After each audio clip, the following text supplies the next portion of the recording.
Over the weekend, wonderful American tennis stories. Andre Agassi survived a rainy, cold match with Brazilian Fernando Meligeni.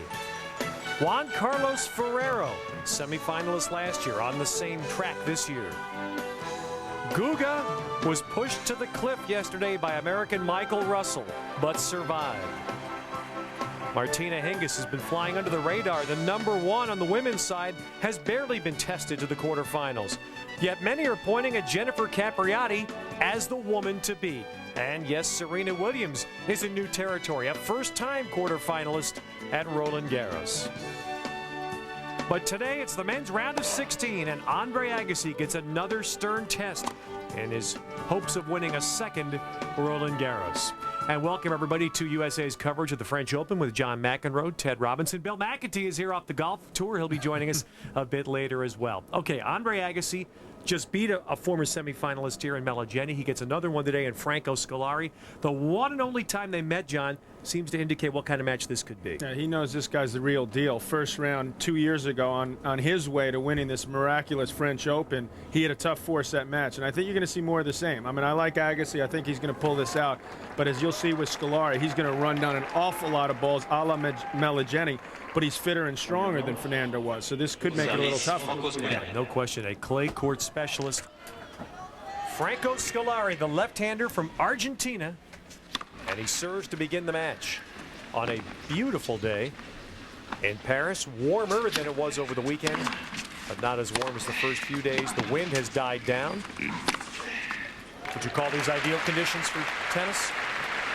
Ideal to me when you don't have to deal with the sun. I mean, that can make things a little tricky. It's an ideal day for spectators. It's pretty darn good for the players, too. Let's not be picky here. A lot better than it's been the last few days. They used to call Guillermo Vilas the bull of the Pampas, as we look at Franco at 25 now, also from Argentina, which is why I bring him up, because the guy is like a clone of, or tries to be. He's got the big left arm, he's got the huge legs, and he loves to hit those grounders. Now I suspect once Agassi gets loose here, you alluded to that best result last year, that he's going to try to work, if he can, Squilari into the net, because he is not someone very comfortable out there. Much less so than Meligeni, who's got some capability.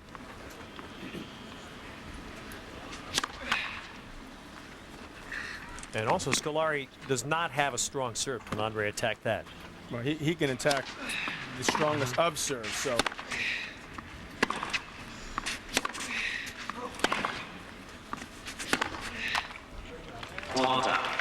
Where I think Agassi is going to take advantage of Squilari is Squilari is not comfortable taking the ball early unless he's got that easy forehand.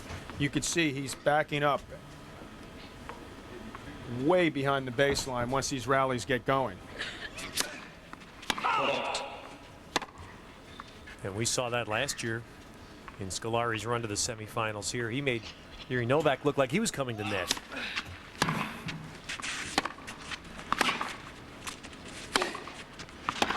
It's really, according to Squilari's coach, John, it's what Squilari has to do because he's very slow. So his coach has said in order for you to be in the right position to hit your good forehand, you have to play that far back.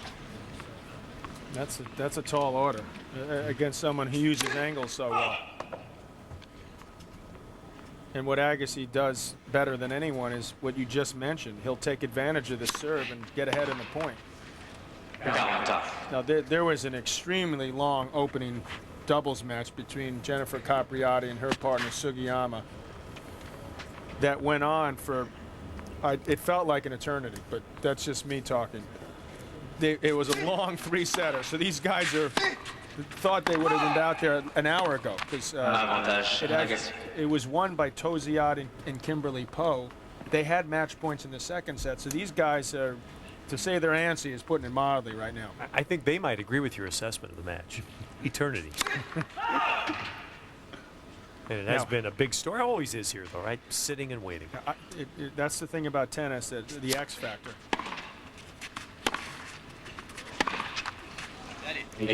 Now that doesn't mean, Ted, that I'm not looking forward very much to tomorrow's match between Jennifer Capriati in singles and Serena Williams. Now that is a different story.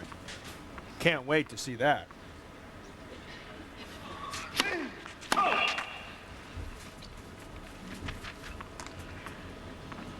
They were out in the court easy 2.5 hours in that doubles match. I believe it was 2 minutes shy of that. And that is long for a 3-set doubles. And for a guy who's just spinning his serve, and he can ill afford to toss in doubles like he's already done a couple times in this first game. Third break point.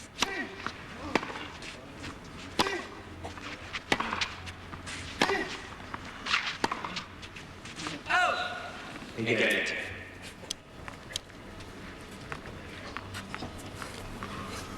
Squilari, Ted, has come into this match at even 500, 17 and 17.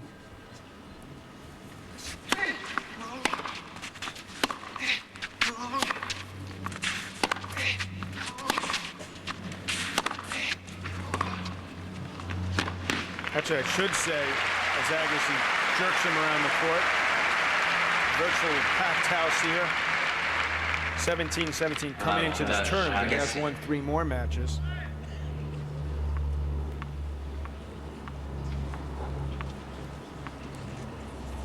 No big-time results for Squilari this year. Has not advanced. His best result of the year, quarters. He hasn't been past the semis at all, which is not exactly going to help his confidence. Agassi unable to convert now 4 break points in this game. I'm willing to bet right here and now that you will not see Agassi miss as many returns in a game as he's had this first game. And that, to me, is very much just that sit around and wait that we've been referring to.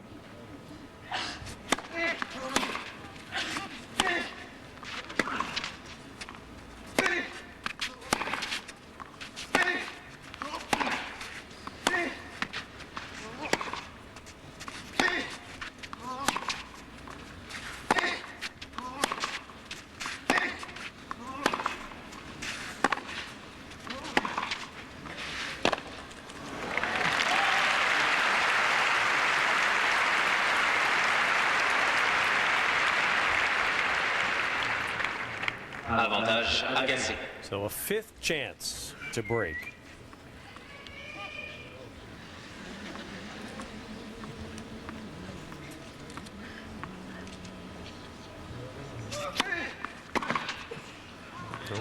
I would think, go ahead, Ted. I'm going to say, John, I would think that, as you mentioned, Squilari's year hasn't been the greatest, but he did win the race for the last seed here. Just beat out Roger Federer. And I would imagine a lot of guys like Andre were probably happy that Squilari was a seed.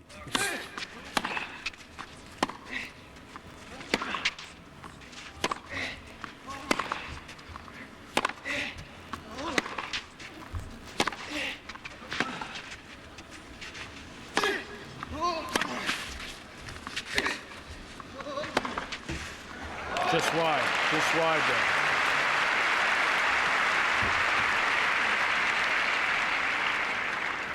Avantage Squilari. And we should also point out that you're right. No one would want to play Squilari first round. That he's far tougher to defeat in best-of-5 sets because he's one of these fitness fanatics.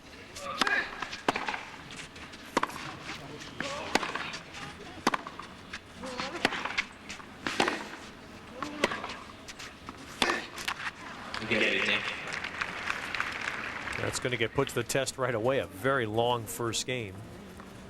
The only prior meeting they've had in the first round here in '99. Agassi on route to his eventual victory, but they had 4 tough sets in that first round.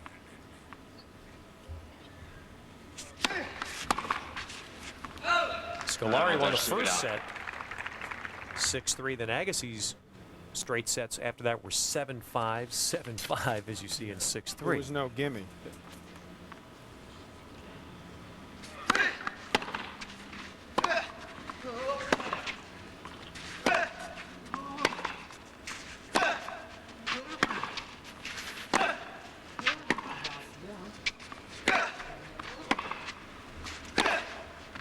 You see why the French Open is so tough to win? This is the first game. This is the best of 5-set match. They're in the round of 16. So the bottom half of the draw, which is finishing up the round of 16, Ted, we should point out Hewitt advanced for 5th set yesterday, came through in 5. They're going to have to play 4 matches this week. Monday, Wednesday, Friday, and then Sunday. The physical aspect's going to come into play even more, especially if they have to play tough matches today. This is a long first game already.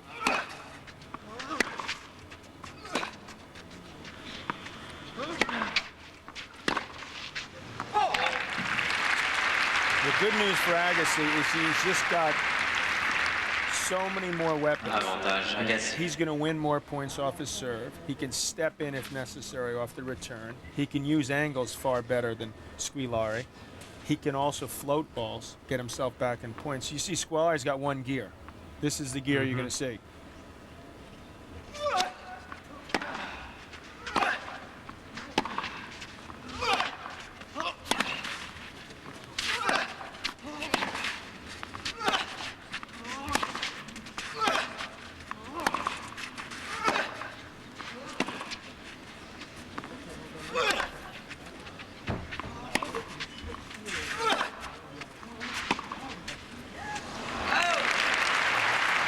Not a bad gear, though. Well, it's funny you mentioned Vilas, of course, a man that was here watching Squilari in his run to the semis last year. Congratulated him, talked tennis with him during the course of the 2 weeks. Agassi, though, has an interesting analogy. He says, to me, Squilari is like another coming of Thomas Muster. He definitely's got a Muster vibe to him as well. And that shows me that Agassi respects him, because Agassi and Muster weren't the greatest of fans. But when they stepped out in the court, especially on clay, he knew Muster meant business.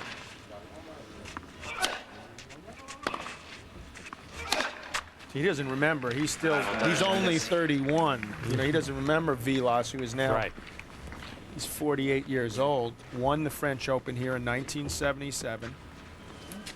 He had an incredible run. He had a 50-match winning streak during that year. He finished that year ranked on the computer. He won the Open that year as well.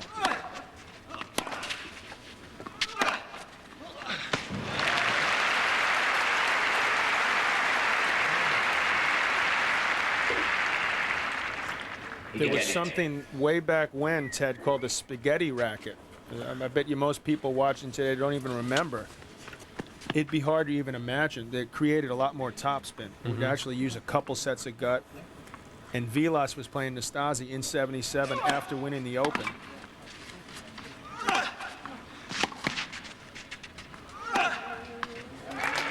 That forehand dangerous when given time. He was down 2 sets to love and walked off the court because Nastase picked it up the day before the tournament and suddenly was a world beater again. And they outlawed it the next day. If I can't even imagine what these guys would be like if they had these rackets with spaghetti. The spaghetti strings would be frightening. Well, there's a sign for Agassi that he knows he's in for a tough haul. Squilari saved 7 great points in a 12-minute first game. Well, when we left you on Friday, Andy Roddick was leaving the court after retiring in his match against Leighton Hewitt, an injury to his left hamstring. And over the weekend, there's been sort of some conflicting stories. The Roddick camp has said all's fine. Andy's feeling well. There's been a story that the ATP medical staff is encouraging Roddick to skip Wimbledon to give that hamstring, which was not torn, but to give it the full time to heal. I guess we'll get the square answer in a little while, John. Yeah, the good news is Andy's going to come up and join us in about an hour. Andy Roddick, one of a couple of real wonderful American stories to develop during the first week here, will join us during this match.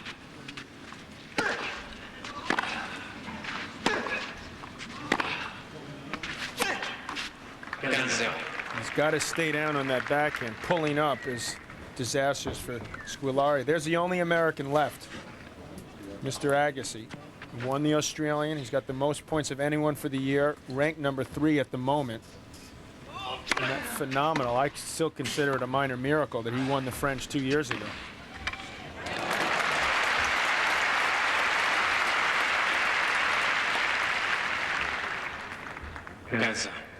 Agassi looking to fool Squilari, but he does the right thing. He gets up there in the nick of time and just hits a nice slice backhand winner.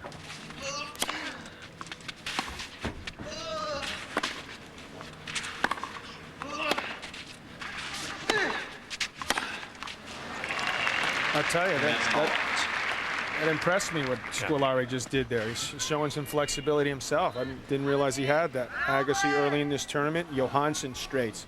Bouter easy. Meligeni, a very, very enjoyable match to watch. What a great sport is Fernando Meligeni. We need more of those guys around. And Agassi, after his match Saturday, talked about that match being a perfect example of why it's so great, he said, to play here. So there was nothing that could have happened that would have made them leave their seats. The fans were sitting through cold, wind, rain. I mean, it was pretty miserable for everybody. That's why Meligeni was such a great opponent. Did he say at 5-3 in the fourth, hey, it's pouring rain? No. Not only that, he dumped serve.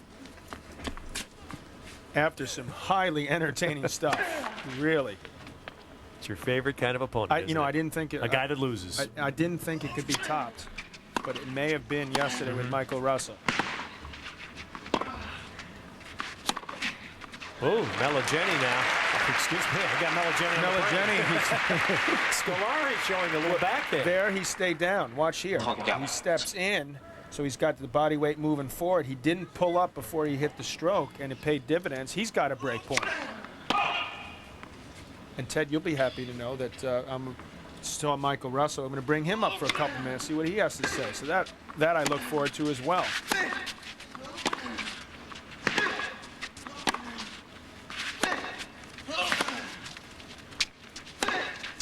How about that? Agassi had 7 chances to break and couldn't. Squilari gets 1 and cashes in. Well, Agassi, we've talked about his tremendous conditioning. He is 31 years old. He did play a tough match. He looks to be a little bit sluggish here early going, and it's Squilari who appears to be dictating play, which is surprising. Let's see if Andre can bounce back. He did have tons of break points the first time Franco served. Now, if he can win points on his serve, he's going to be sitting pretty, Squilari. Grosjean is the probable opponent as we look up. He's up a set and a break on Gallo Blanco. Those two pairings will meet in the quarterfinals.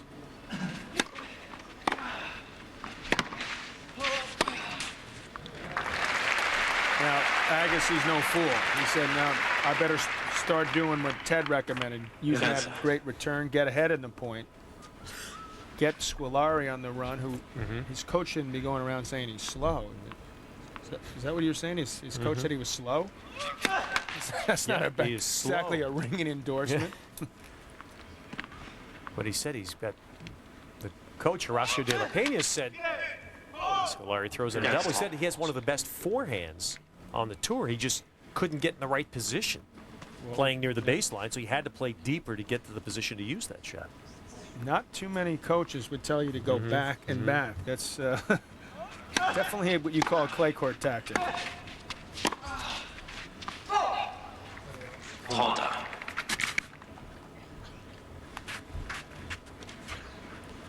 He's spent most of his years playing in South America. I see these event down in Argentina. In Chile, he lost to Zabaleta, Acasuso, Blanco, and Acapulco.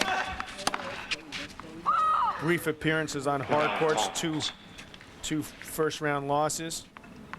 Heads over to all the clay court, and here's Simmerink is not a clay courter. Vince Higuera, a nice little comeback. Montañez, a 4-set win, and he sort of didn't do a whole lot here either. He did a win around here and there. Name from the past, he beat Ivan Izovic. Who? First round in Munich. Who? Goran. Still out there trying. He lost to Pete Sampras in the World Team Cup, one of the matches, the week before, which is where you play for your country. Now, that doesn't count for points. It does count in your one loss. He lost all the matches. Right.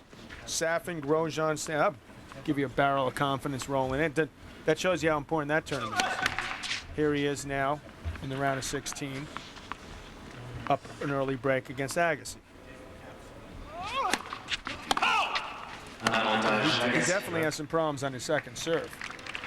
Well, Agassi just begging here to get one more shot. As you see the update, this was a match that was suspended by darkness and finished today, putting Leighton Hewitt into the quarters. That's a good comeback. 2 sets down. That's gonna he's gonna need that confidence when he plays Ferrero in the quarters.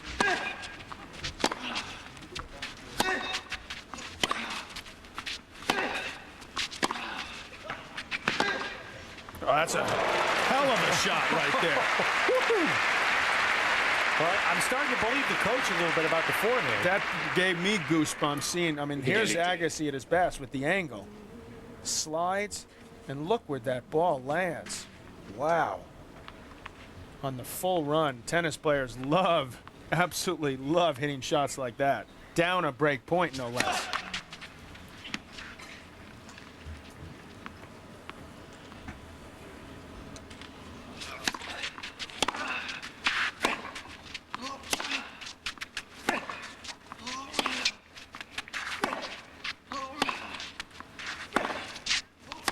Caught the line. And you see what happened there. Yeah. Backhand, backhand, backhand. De La Pena knew what he was doing when he played. I lost to him one year here at the French. Had a couple tricky encounters with him on clay.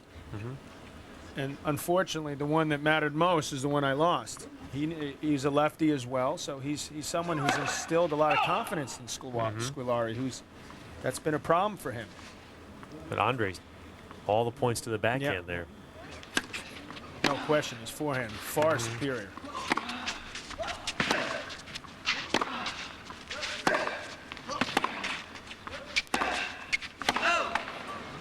He does a little bit of what Kierton does, which is stick that elbow out too far. So if he doesn't hit it the sweet spot, that ball can go almost anywhere.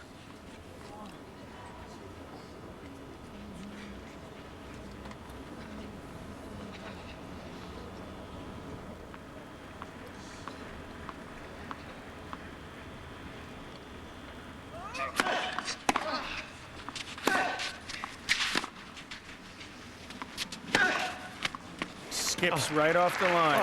You see the white from here. Wow. He's so much out of the Vilas mold, though.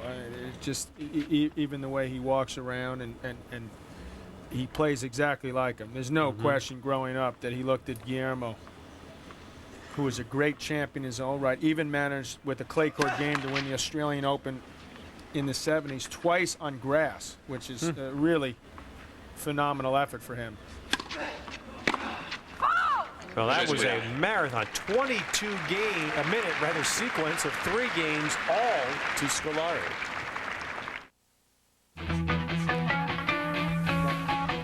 Andre's third-round match against Fernando Meligeni, a semifinalist here 2 years ago, produced some utterly entertaining and often spectacular points. How's this for a gap? You still laugh when you see that dive.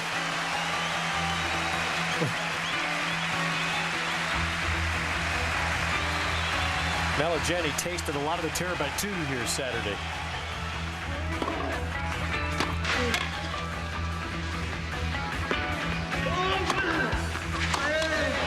Look how far back he is behind that baseline. Still running. Look at this.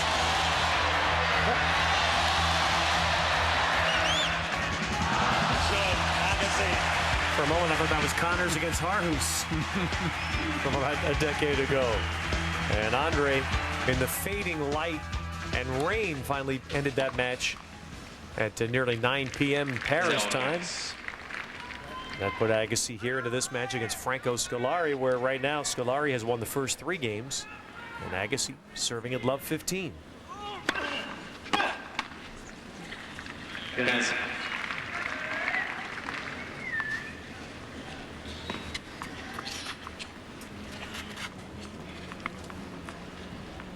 We certainly succeeded in getting in Andre's head early in this match. So there's got to be at least a slight question. As hard as Andre's worked, he's looking across as Brad Gilbert looks on at the other side of the net at someone who may be in better condition than him. One of the few. So he's going to have to just lift the level up, play his best stuff to take care of Squilari. Now, can I tell you something? You know who takes credit for Squilari's better condition? Guillermo? No. Horacio de la Peña. I should have known. As Agassi holds. And de la Peña says when he started coaching Squilari a couple of years ago, and it happened in some rather sad conditions. Squilari's father, born in Italy, which explains the heritage of the last name for someone from Argentina, died of lung cancer, and that's what made Squilari more serious about tennis. And De La Peña said he was lazy, and I had to teach him how to train. He always was a cocky guy, De La Peña.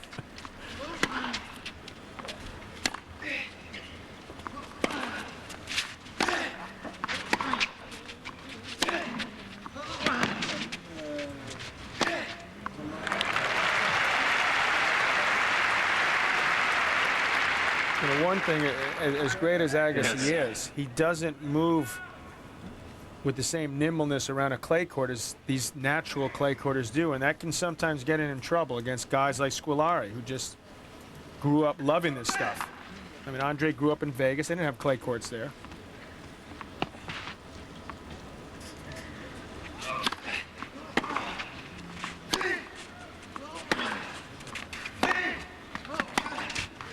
Is that why you call 99 a minor miracle? Well, that and the fact that he had his ranking had dipped so low down into the, what was it, 141 he had dropped to.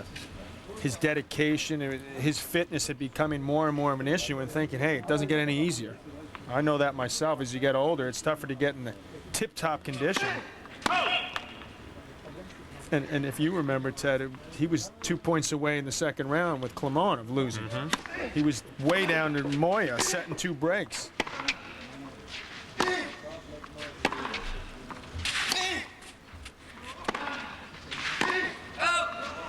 That was a late call. Take a look at that, that's for sure. He played a guy by the name of Franco Squilari first round. That was a tough match. Well, when that guy looks as long as he did, that means he thought it was good. Yeah. And that's what that will be replayed. Replay the point.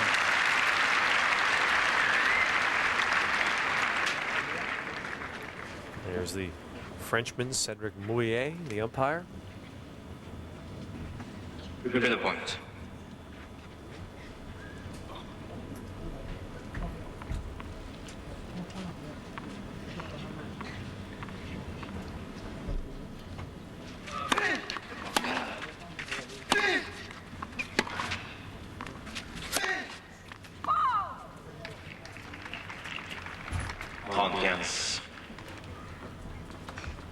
That's where you'll see most of the errors. You've seen it already, even though he's up 3-1, that he's far more consistent on that forehand side and dangerous. I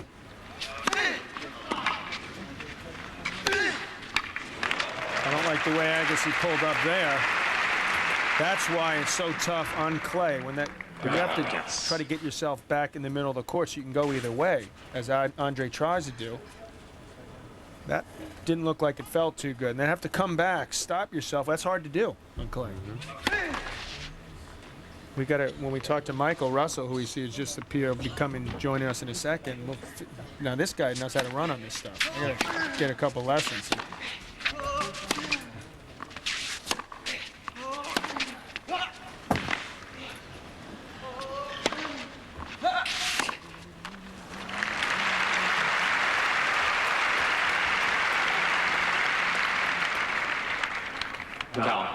So if you're slow, I'm trying to figure this out. You're slow, so you stand farther. But he looked pretty quick running that ball down there. I'm trying to think of, so it would give him more time to at least hit his shots. But if he was playing some guys, they'd be hitting an awful lot of drop shots, I would think. Albert Portas.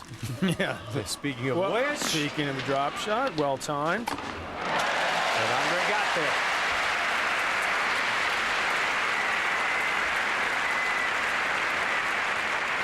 You talk about not knowing where to go, though, after he hit the drop shot. I don't think if he had tried, Squilari could have put himself in a worse position than he did there. I mean, here he sort of ambles up. Well, oh, actually, he is going to get it. Oh. You got to be ready to hit the next shot.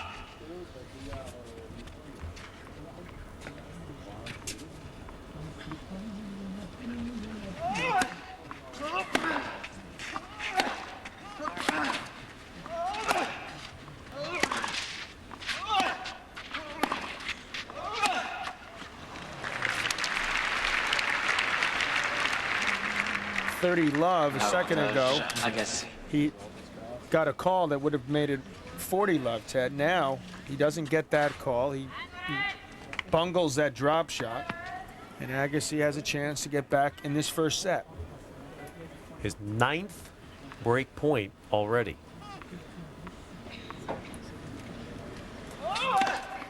Égalité. Wow. And Squilari hits another line.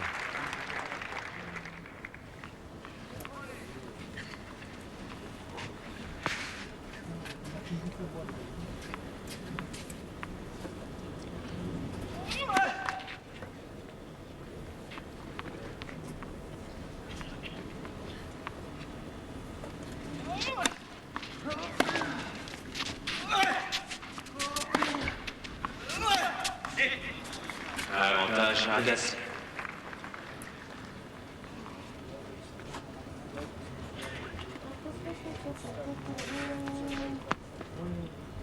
Oh, an amazing start in that sense for Agassi to not seize yet. And here he is. He'll get another second serve.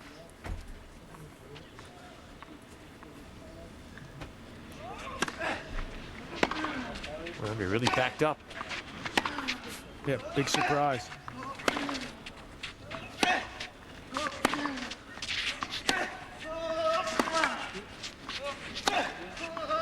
I felt for him there.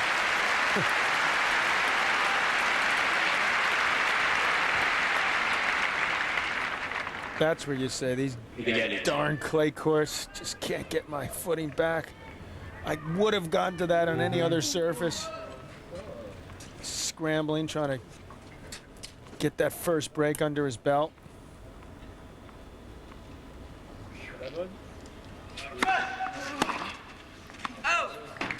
Were you talking about Agassi backing up on the Yes. return? Okay. On the second serve return. Well, that's a ploy that he uses almost every match, which is a good one. First of all, he can do it. There's not a lot of guys that can hit returns that far back, but just to throw the guy another look, if nothing else.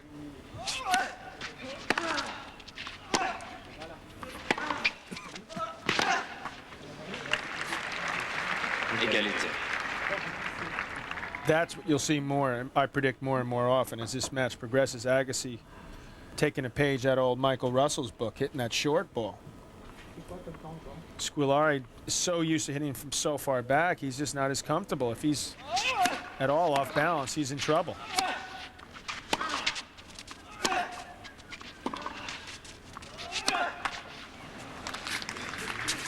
Avantage He knows he Agassi. shouldn't have missed that one. That's the old bread and butter for Franco there.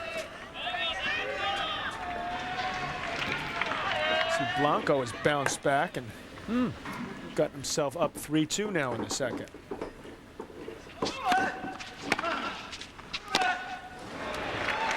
Well, to borrow our old friend Vitas Gerulaitis, nobody saves 11 break points against Andre Agassi. After just a brutal fight, Andre Agassi finally gets the break, his 11th chance, and we're back on serve in the first set.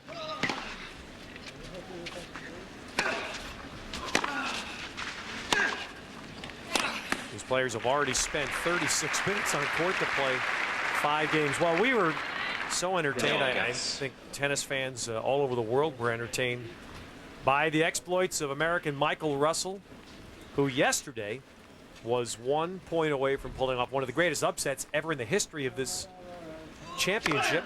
Had the 2-time champ Gustavo Kuerten facing a match point. And Michael Russell has now joined us in the booth. Congratulations on well, congratulations. I mean, that's really, even though the match didn't end your way yesterday, it was a fabulous effort. Thanks, Ted. Yeah, it was pretty amazing just to get out there against, you know, thousands of French fans screaming and Brazilians going crazy. It's pretty amazing. Nice little hand there at the end, too, for a job well done. You know, I was surprised, especially with that pro-Brazilian crowd. John made a great point in that Guga left the court quickly and let you have a moment with the crowd yourself, which was very nice. Yeah, that was really classy by him. I mean, he didn't have to do that, and he let me have a little moment, which was really special for me. I got to hand it to old Guga, though. I mean, I've never seen a guy lay a heart out in the middle of the court after the match. Get down on his knees. And what I saw in the press conference later that day, he said this was one of the greatest moments in his life tennis-wise. So that's got to make you feel good. Yeah, it makes me feel great. I wasn't sure what he was doing either when he started making the little heart sign. I thought he was doing like a tic-tac-toe sign or something. I didn't.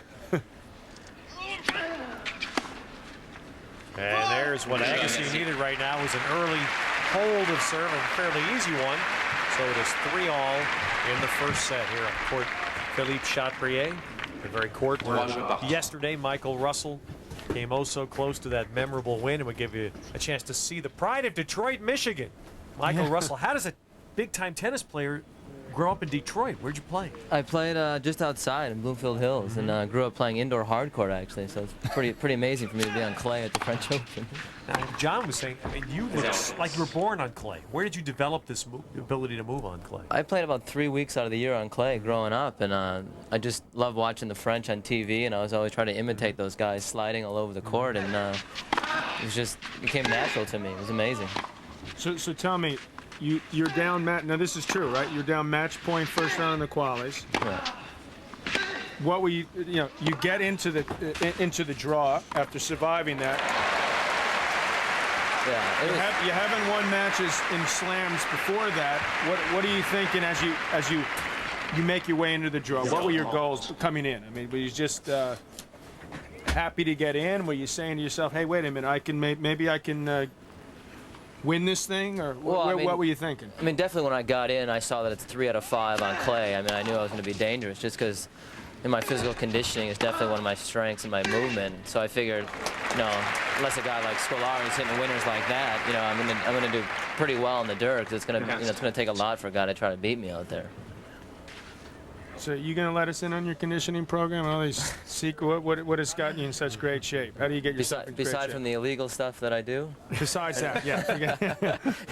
No, it's. I mean, a lot of it's or you natural. can tell us about that too if you want. A lot of running. You may not be playing Wimbledon though. Just anything you say may be used against you.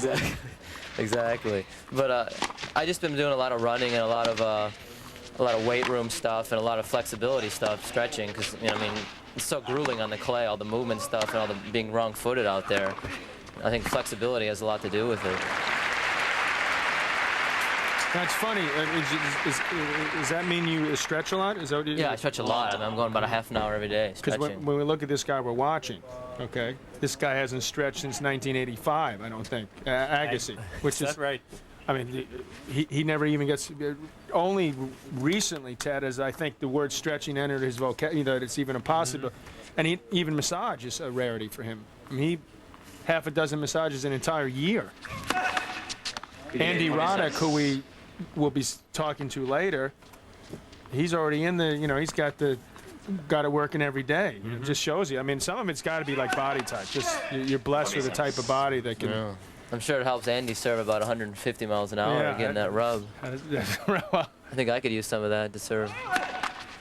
Maybe up my serve a little bit.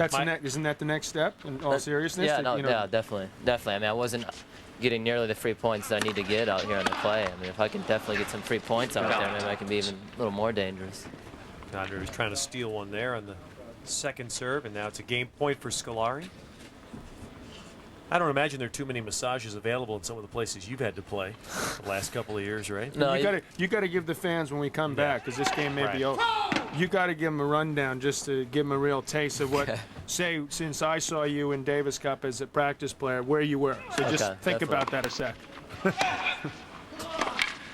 there is the hold for Squilari, so we move on serve in the first. We're visiting with Michael Russell, the American qualifier who had Guga yesterday, pushed to the brink of elimination. Match point, third set. This is really, well, let you describe it, Michael. It seemed to be what you're doing all day to him. I'm just running down. I felt like I'm at the track right here. He's just going up. How good does that feel, right? I heard the crowd going nuts right there, and adrenaline was going all through my veins right there. All right, now, Michael, this is the match point you had in the third set. Yeah, I was definitely just trying to get every ball right there. I mean, I'm thinking that ball's going out for sure. Yeah. I'm trying to just throw a little dice in there, thinking he's going to shank one maybe. Now I'm in trouble. Oh.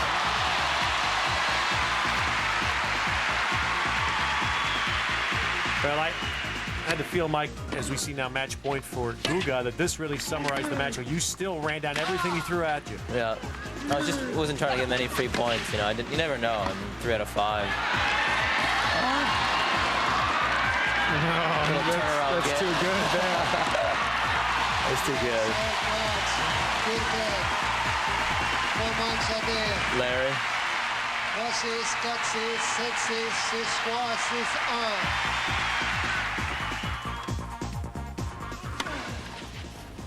You think you'll sit down and watch the whole match sometime? Yeah, definitely. When I get home, I'll throw that videotape in there and watch the whole thing for sure. Andre's dumped the first 2 points here. Now at love 33-4 first set.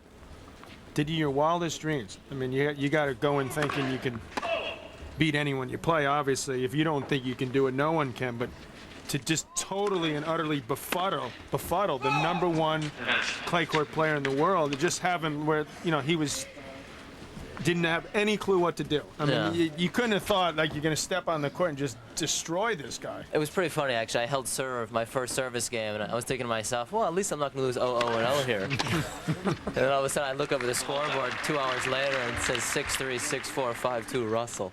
So it was a little bit of a smile going back in my head right there. You're watching Agassi now coming back. It's 30-all. Well, here's a huge point coming up. 30-40. You're out there fighting it out regularly. We want to get to that, by the way. Just, maybe after, hopefully, Andre saves this break point. But if you're Agassi, what do you try to do to Squilari right now? Well, I mean, the guy's so dangerous when he's in his backhand corner running around hitting a forehand. I mean, definitely Andre needs to run him and make him hit running backhands, I think.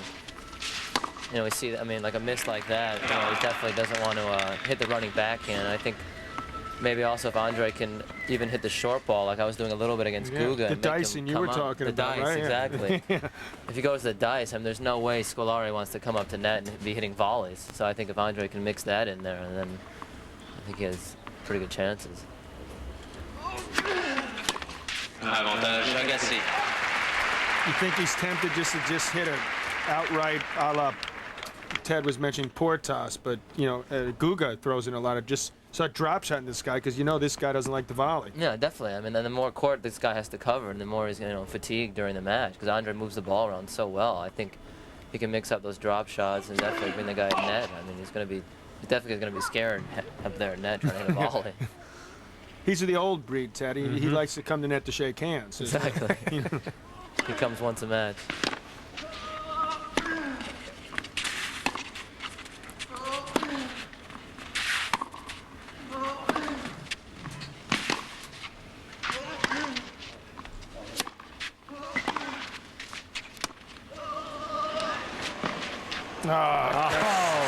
Russell-like. That's a great compliment right there. I'll take it. And Agassi holds for 4-all. Well, he threw it all at him, and it was Squilari who had a good drop shot. 4 jeux. Andre hustled up. And he's got to know, though, that he's going to be a heavy favorite at net, especially when they're both at net. That's where you tell yourself, I played a long, tough point. Just don't miss this one. And now as Squilari serves, we should have Michael get back to the point about it and just give us an idea of what the last 9 months or so have been like for you. Some of the exotic locales you've been able to visit and play it's been pretty amazing. I mean, after talking to John after we did the Davis Cup in Santander, I went to 2 small cities in Spain where about the population, I think it was a town of about 5,000. And I was out there, they had about 3 courts, and they decided to make a tournament there. So it's pretty funny, you know, you're grinding it out in some small city in Spain, and all of a sudden I wake up the next day and I'm playing center court Guga at the French Open. It's definitely well, then you probably went to different. America for a bit, right? Yeah. In preparation to the Open. Yeah, in preparation in for the the fall, Open. where'd In you the head fall, to? I played some challengers in the States, which is great. You know, they're trying to make a lot more tournaments for the U.S. guys. Then I grinded out and went to a tournament in India, which was a good effort on my part to go to India. And then I went to Australia, which is a great place, and then started grinding on the clay a little bit. Found myself here. India probably had a lot of creature comforts.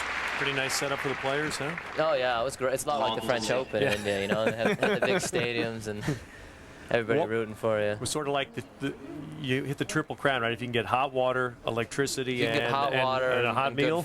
Good food and stuff. And but they like tennis pretty down surprised. in India. They do, actually. It's pretty amazing. It's huge there. They treat you like you're a king, which is kind of nice. Premier service.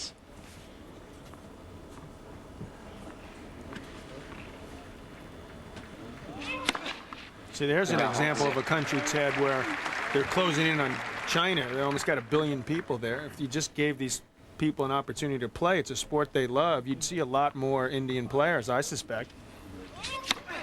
You would think with 1 billion to choose from. All right, we'll be back with Agassi serving at 4-5. Boy, Vilas knows how to pick his seat, doesn't he? Right behind Steffi Graf. 2 great champions there.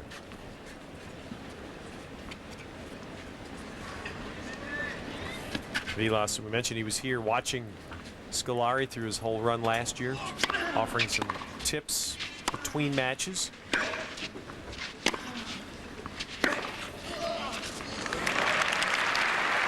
If he can step into a ball like that, Michael, and hit winners from that position off the backhand side, that's going to be a tough one for Andre to contend with. Yeah, if he starts doing that, then it's going to be a long day out there.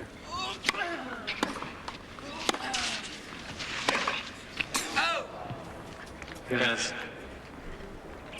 Have you had a chance to hit with Andre, Michael? I have, actually. He's been great. He's a great mentor, you know, for all the young guys coming up. He's helped a lot of us out, and I think hopefully he's helping to pave the way for some of the young guys coming up. Probably were taken aback a little bit when you step on the court with him, because you're lucky if 30 seconds into the session he hasn't tried to hit you with a ball. That was funny. The first time I started hitting with him, I came up to hit volleys, and I'm thinking, you know, I'm in a nice little rhythm here at net hitting volleys. Andre just takes off a forehand, just tees one off right at my head, and I was like, what's going on here? No, he definitely believes in less is more. Now, how long do you get out there for? Are you out there grinding for 4 or 5 hours a day? Or are you? It's funny. I used to grind out there about 6 hours a day, and then I'd get on the court and I'd be a little stale. So I tried to cut back a little bit and just go for about 2 hours maximum, and just try to get the most out of my practice. And do more off-court stuff? Yeah, definitely. And get in the gym a little more and do more physical stuff.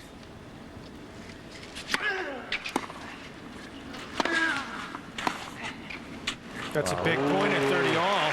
Guess what, folks? It's set point. I didn't know that Squilari had that in the back pocket. I mean, this is a tricky and sweet little angle there. Little Ginsu.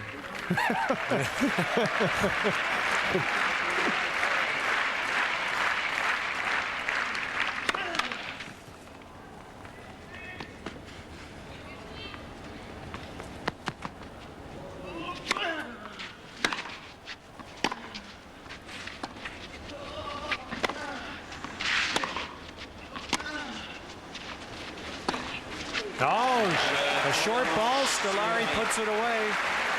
And suddenly, He has taken the first set from Andre Agassi, 6-4. 6-4.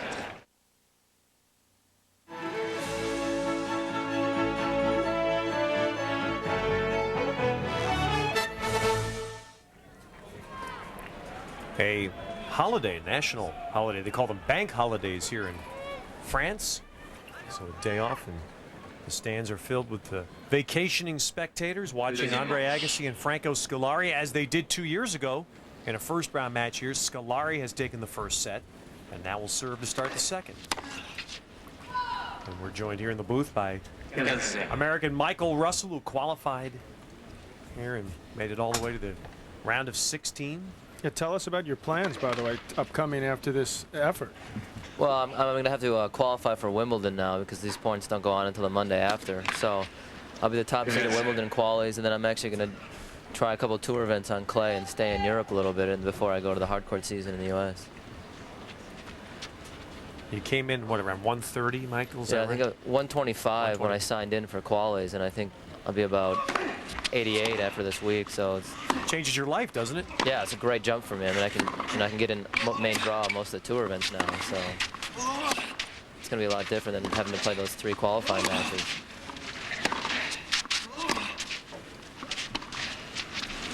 Again, skips the line. See, you can see tennis players don't follow their points ranking. I mean, he's about 88 after the tournament.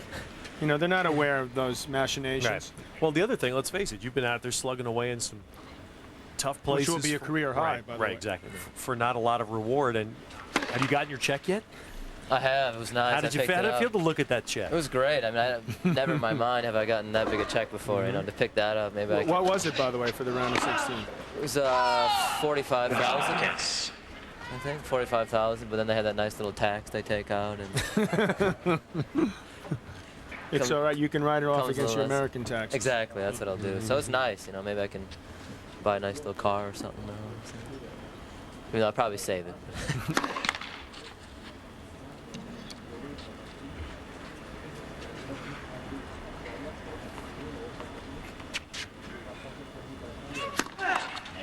Second service.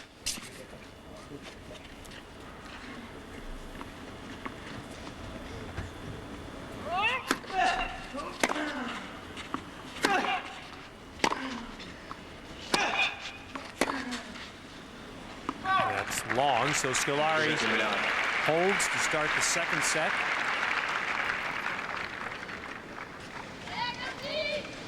Andre Agassi despite the fact, John, you're mentioning not a natural clay quarter, look where he stands. That's pretty hefty company. That's pretty good company. I mean, Borg lost to the same player, Panada, twice. So he won 6 of these things out of 8. He only played 8 times. Matt's rough on the dirt. Rock, who you got a little bit of rock in there, Michael. You got that. Does anybody tell you that? Yeah. We say you're like a mini Courier. Yeah, I hit with Jim a couple of times, and then little rock in me. You can call me Pebble, I guess. Premier service. You care to get into your nicknames, which we heard here on Friday? We had the little piece where especially the third one. Your nicknames? Yeah, it's pretty fun. I've had a lot of emails about that. People going, love muscle. There's a little question mark on there. That's you mentioned Russell the love muscle. Little smile coming. That's pretty funny. What were the other 2? Spanky was one from Little Rascals. Right. And Iron Mike was another one.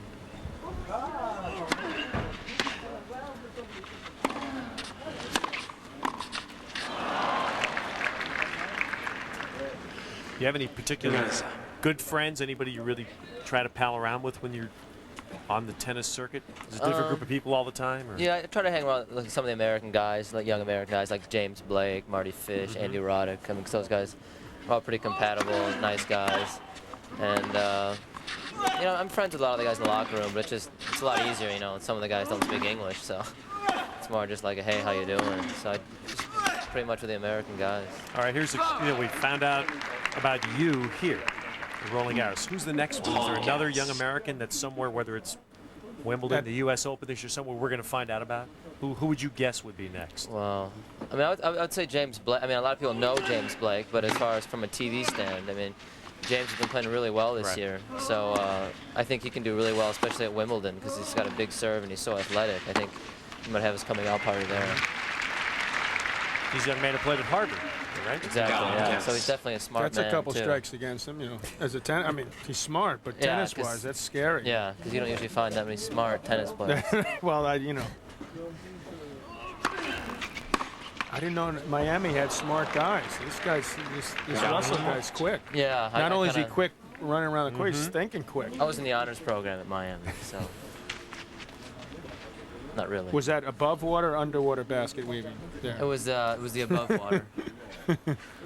But I did that at Stanford, you know, and that's considered a great school. So, you know, there are ways. They had basket You look for weaving there? look for those football players, you know, they help you out. I think both of you are going to get some emails now. Agassi now let this game get back to deuce.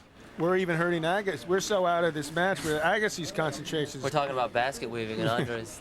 gotta get back to this telepathy-wise, match. he's just out of it right now. He's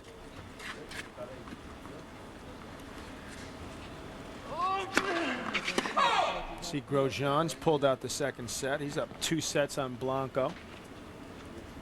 And the break. The French hopeful, looking awful good to play the winner of this match.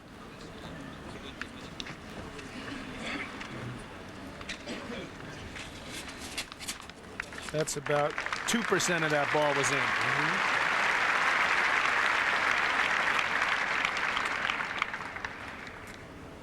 Squilari may stop asking that guy to come down and look.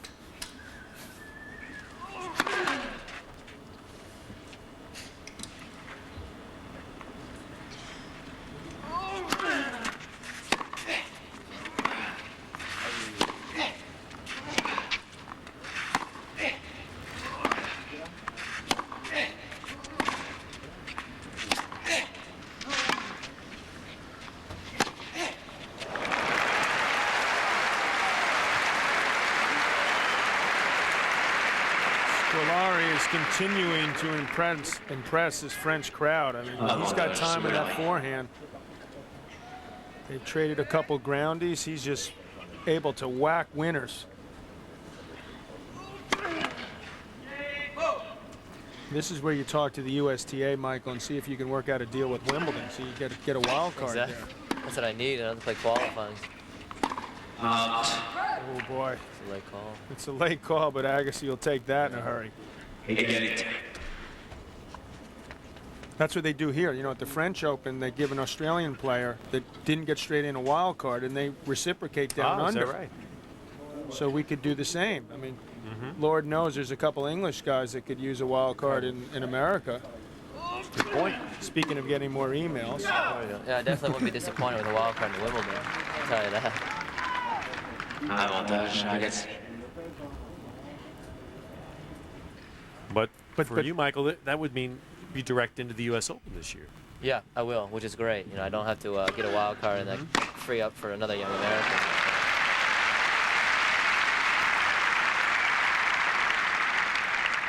And it's Squilari with that wicked forehand again. But the other side of the court, this needless to say now, you're over at Wimbledon, you're in the qualies, match point down, right? You're just getting started. You see? Exactly. That's what I'm going to try to do. That. If I'm winning, I'm Yeah, gonna just start plan on losing, it. First round, get down to match point, because then I'll know I'll be in the 4th round. play some guy like Bernard Impatient, you know, for the grass, you know, not a, what a name for a clay court guy. You play Olivier Patience. Patience. Patience.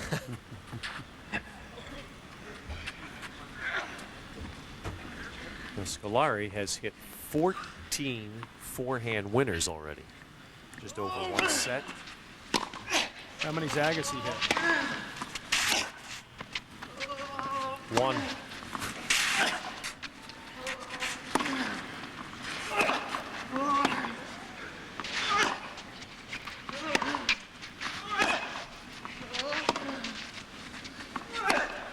Now there's one he missed. Agassi. So Agassi took a little more time than he'd like, but he held for 1-all in the second set. Well, if you're tennis game would like some help right now, you can log on to FrenchOpen.usanetwork.com. Each weekday, professional focus coach Bob Litwin will give you a brand new focus tip to help you improve your game at FrenchOpen.usa.com.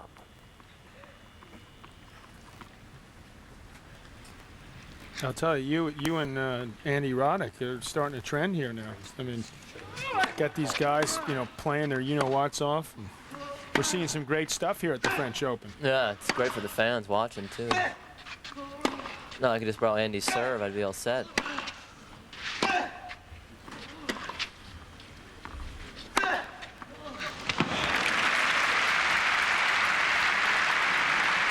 Melageni put forth an outstanding effort. Now it's Squilari's turn. When we get Andy, I see Andy's he's going to be joining us in a couple of minutes. We'll try to give him, we need some lessons from him on that old serve. Yeah. I could have used that yesterday at my match point, I think. Oh, your serve. Little can opener and the volley. Yeah. Little lefty cross-court angle volley right there. We need this guy to stay around the ball just for the terms. Ginzu, Ginzu, right. can opener. You writing this down?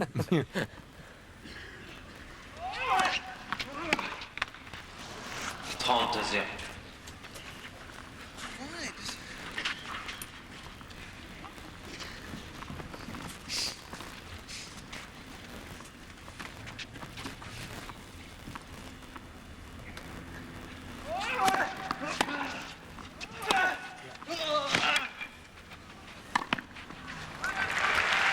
Don't tell me he can volley now, too. Good technique on that one. It was good technique. I mean, really, anyone should make that. Key was to get there nice and early, above the net, make it nice and easy for yourself. Grosjean about to put away Blanco.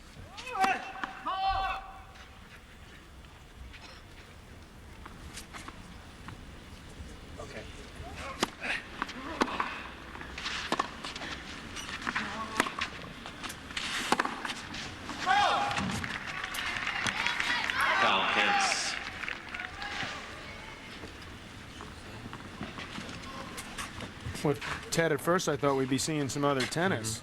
I think now it's a good thing we have a 4-hour show. I mean, this match is moving along rather slowly so far.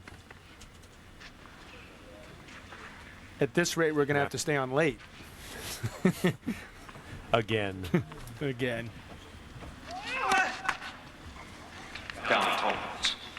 Well, Andre knows he's going to have to stay out there a lot longer to pull this out, down a set. But he did it 2 years ago against Squilari.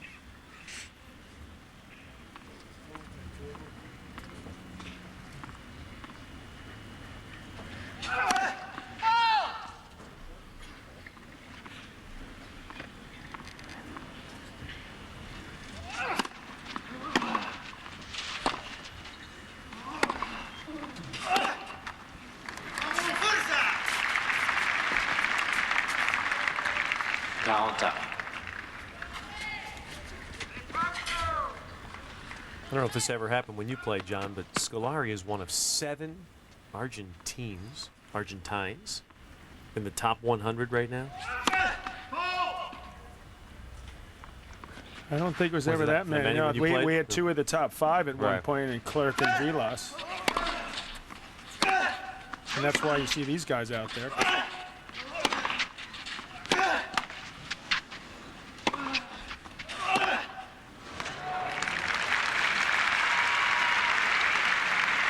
Well done by Agassi, though, down 40 love to come back and maybe break here.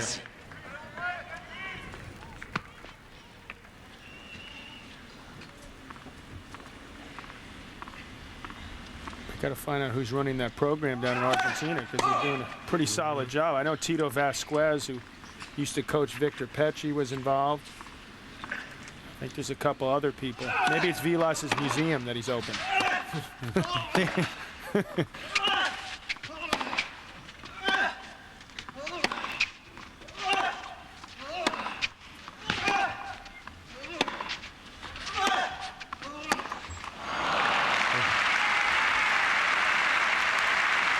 You think, Michael, he ran out of gas there, or do you think it just got tight? There's Guillermo. Just. I don't know. I mean, you can hear it up here. You know, you can hear these guys just crushing the ball. I mean, he's obviously been doing a lot of movement. Franco's been moving around a lot, but I don't know, it's tough, those big points. You know, you try to go for your shots, and you missed a couple of shots. Then you get a little disappointing. nervous, Exactly. and that makes the. But I wasn't nervous at all yesterday. No, I didn't think so.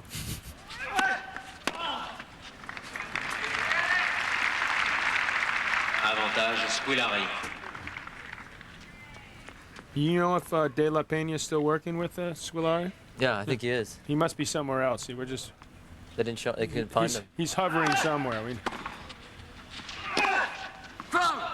gotta be careful. They had actually, I think it was the quarters here last year. Old Horacio got slapped with a coaching violation. I think he's on this side. That's one thing. We should have our cameraman start looking on this side. That's where he was. He's pretty trying to do a little pretty coaching. animated. Yeah, he gets into it.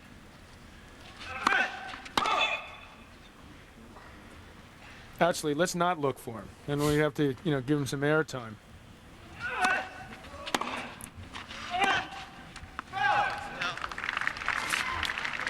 It's just amazing to think that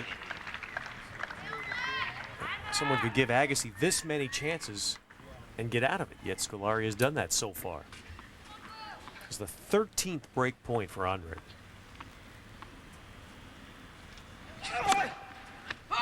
Action was good. Well, he's got to give him an ace, right? Égalité. Yep.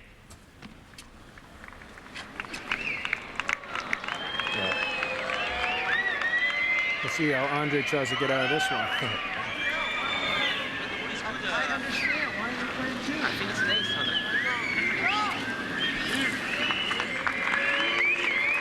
That's about the last thing Andre would expect to be aced on a break point. Boy, he at least gave it that bluff, like, of course I could have returned it, just to make sure the guy's paying attention.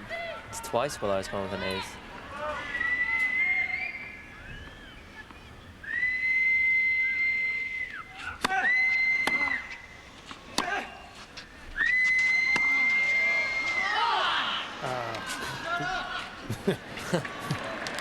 Need we say more?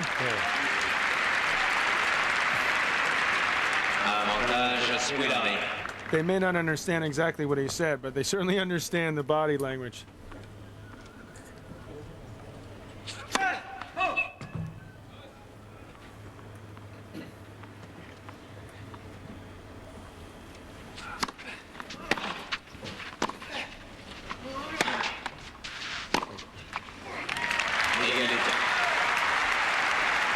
Now the first game of this match was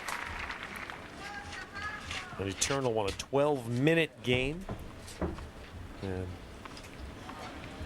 this one's starting to approach that level.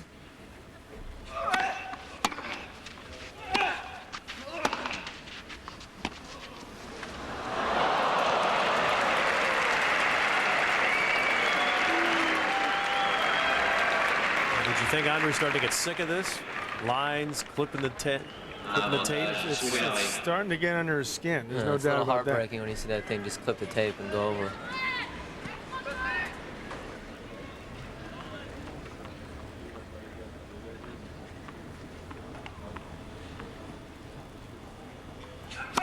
Especially since I don't. You guys obviously see him more often. I didn't realize he really had that good a drop shot. Yeah, these clay court guys, they work on it. It's amazing. I've been out there practicing once. I see these guys working on their drop shot. Never seen it before in my life.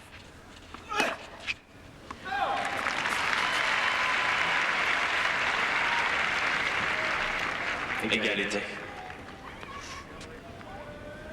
That's a great play, though. You'd be a hell of a lot more confident trying in a match if you practiced it. Yeah, exactly. I think I hit a couple that landed on the service line yesterday. Merci. My own service line, that is. No. Avantage Squilari. Been working on the first serve, too. It's 6 aces.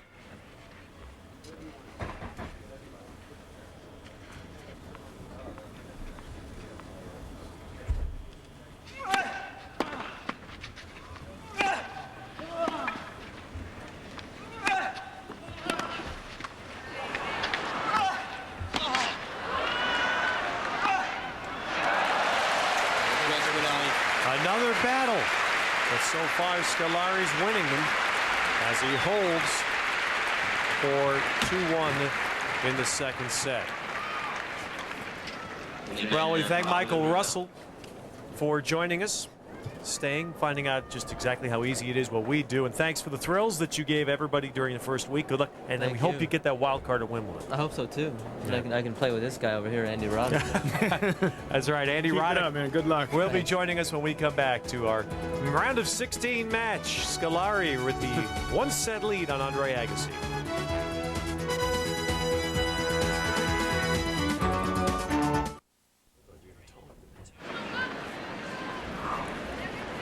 Back at Roland Garros, Andre Agassi serving at 1-2 second set. Andy Roddick, the American who had an outstanding first week here as well, is going to join us in a few moments.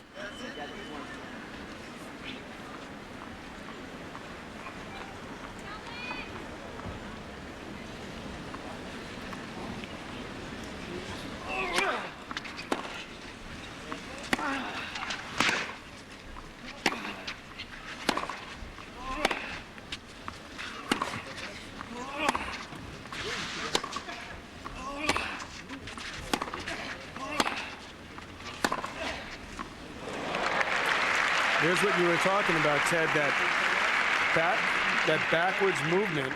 He moved, usually you take an angle and move, to cut it off, and so you move forward. He does the opposite. He actually goes at an angle backwards, which is really unusual. But he kept himself in the point long enough to be able to hit that winner. Does that explain why he's not going to be able to succeed on other surfaces? Yes. Make that answer nice and short.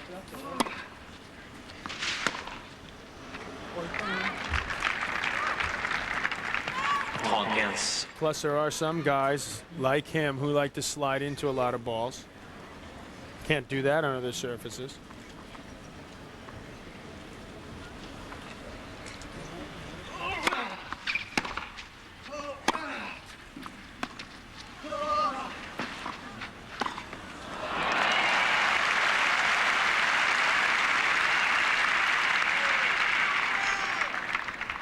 Squilari once again showing some nice technique on that backhand volley.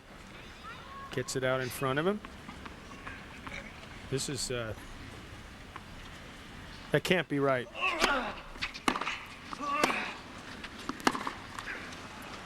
But we are told it is challenging right. computers I'm challenging the great IBM.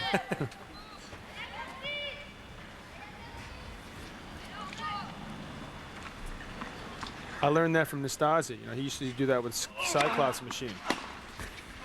Insisted it was wrong.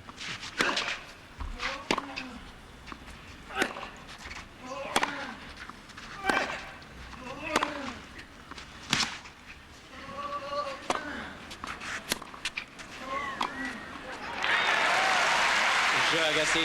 So Andre holds for 2-all.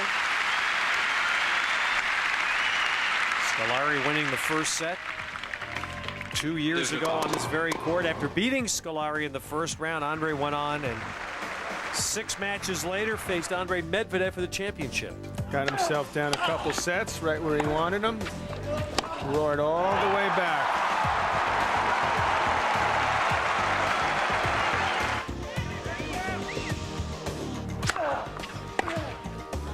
Not only did Andre lose the first 2 sets, he lost them 1 and 2. And then came back to hold the Coupe de Mousquetaire aloft in a 5-set win. Well, Andre hoping to repeat that run 2 years later, but today facing his sternest test thus far. Squilari up a set, 2-all second, now 15-all. Waiting 10 years to win the French. Interesting. You said that, John. I would have thought he would have said winning Wimbledon, which is the one that no one ever expected he would win. For that to be his first slam. I think because he had slipped so much in the rankings down into, what, 141. And then to come all the way back. And he, don't forget, his first 2 finals were at the French. Lost to Rock, Jim Courier, and he lost Andres Gomez, who's two matches that he thought and most people thought he'd win.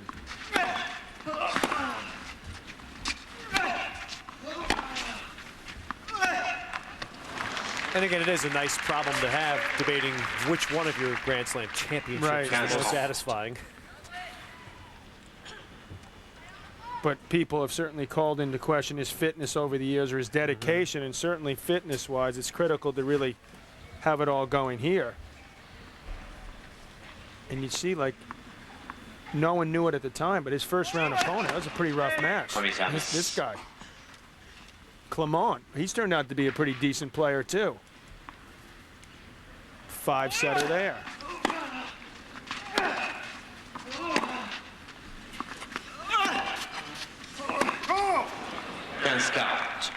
Moya, who was the defending champion, comes back. Where's he gone? He's just now getting it back together, interestingly enough. Here we go. Agassi's starting to get things going. And an opportunity for him to take the lead in the set.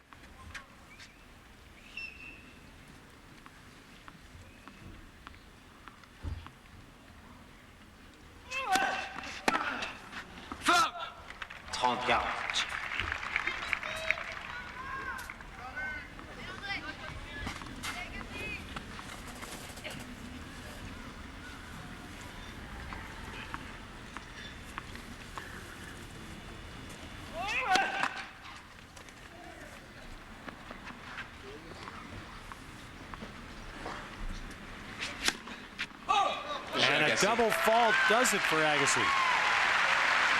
So he's up a break in the second.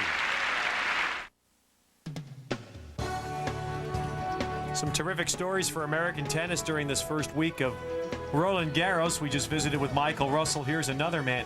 You look much nicer now, Andy, than you did in the 5th set against Chang. I feel a little better too. I don't blame you. What a moment that had to be. Have you seen a tape of that yet, or any tapes of yourself? No, I haven't seen it yet. I'm actually looking forward to it. Now maybe I can look back and maybe laugh at myself going through, you know, the funky movements and stuff. Gumby. Yeah. You got to explain to us and the viewers what that was all about, because that was great to watch. It was great stuff. How did tell us about that? That stuff. That was like out of a Fred Astaire dance flick or something. I mean, I was trying to focus on the court, and then something reach up and grabs your muscle and pulls it, and so I was just trying to stay on my feet and not fall down or something. I figured there are 10 colleges around the country now that have people doing the Roddick. Hey, listen, you know how Gordon Beck, our producer, and Greg Pickard like us to answer email questions. Here's one from Mary Beth Stocking. How is Andy Roddick doing? Is he okay? I'm doing well. The leg's healing up well, and I hope to be back on the court within the next couple of days.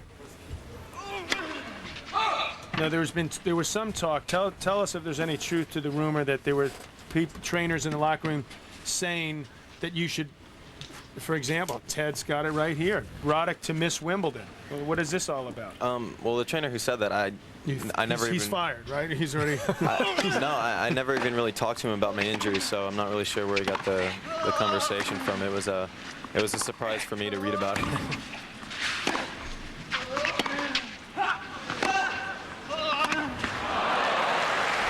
Great point. That's 30 all. Squilari wants those long, tough points.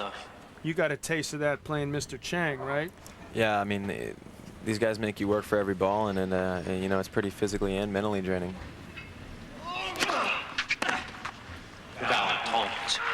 Tell us and the people listening what exactly is or was the injury?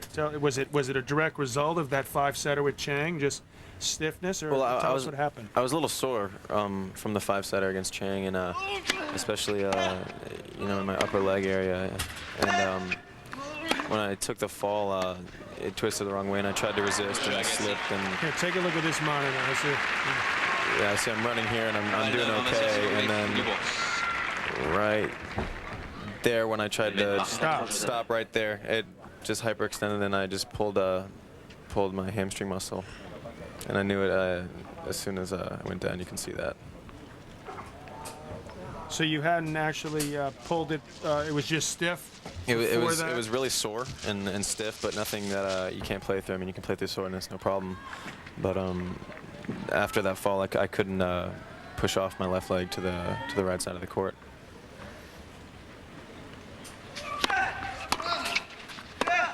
So the good news is then you're planning on getting out there in the next couple days, and you're going to be in Queen's Club next week. I am planning on playing Queen's Club, so hopefully that'll go okay. Okay, wait a minute. I'm going to crumple this story up here. You hear that? Where'd you get that from? The choir or something?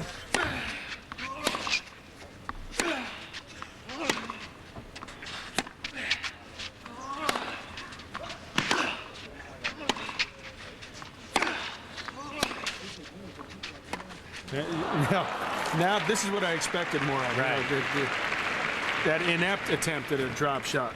0-30. The last couple have been sorry excuses for drop shots, right, Andy? What do you think? Yeah, I saw a couple good ones earlier, but Yeah, exactly. he's losing his touch a little bit.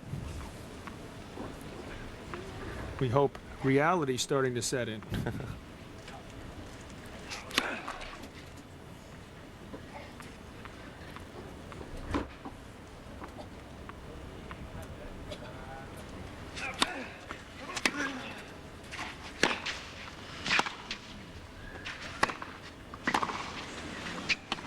Yep. 3 strikes and you're out. I mean, the more and more you play Andre, and he just keeps playing well and keeps playing well and keeps playing well, it's tough to keep a consistent level of playing better than him throughout the match. And so maybe you see some guys trying to do some stupid things out there the more the match goes on. Now, I'm going to presume that he's going to lose his point because I don't want to set you up when we go to Right, commercial. exactly. But you got to tell us about, because you've been spending a fair amount of time working with Andre. So we want to hear what that's done to help your confidence in your game. But I don't want to ask you quite yet There because it hang is. on a second. Double. And Agassi will serve for the second set. Andy, that you were turning the tables in a sense on Michael Chang? Not really. I thought I was screwed in the 5th set when I started cramping up, to tell you the truth. It was pretty lucky for me, I think. I mean, the story was just amazing that it was Michael Chang as a teenager that had done that very thing 12 years ago. It was pretty ironic, but the only difference is he went on to win the tournament, and I did not. But at the time, though, were you thinking, hey, you know, you didn't? I thought I heard you say it was one of the first matches you saw when Chang played Lendl. It was, you know, it really sparked an interest for me, and I remember that match very well, and I was actually, you know, kind of thinking about it. Crossed my mind a couple turn the times when I was tables out on, there. yeah. Yeah. Yeah, we're going to hold off on. We have to wait till the set's over. Yeah, now. exactly. We're going to hold off on the Agassi story here. He's 2 points from set.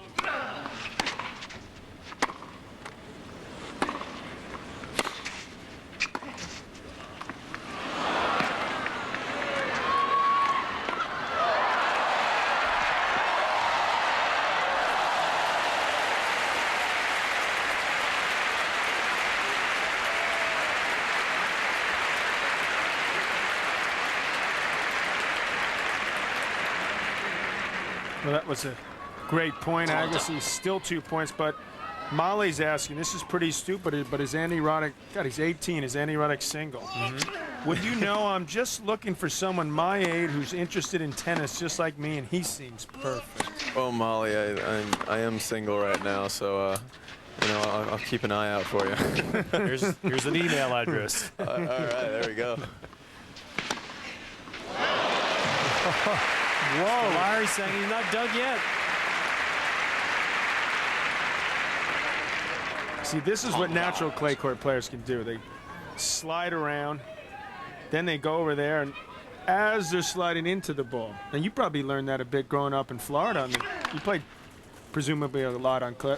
What was the breakdown? What did you play? More on clay, more on hard? It was a pretty, until I was about 14, it was pretty much a toss-up, you know. Some of the tournaments were on clay, some on hard, so, you know, I feel pretty comfortable on it.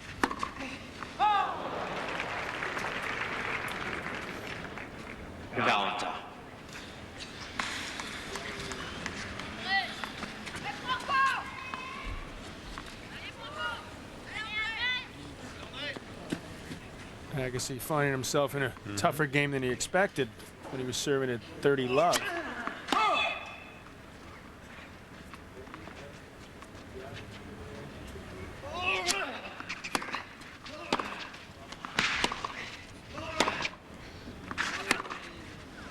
That's a low percentage shot, though. That's what Avantage Agassi. Michael Russell was saying earlier. You get this guy on the run, make him hit that running back, and that's not high percentage for him.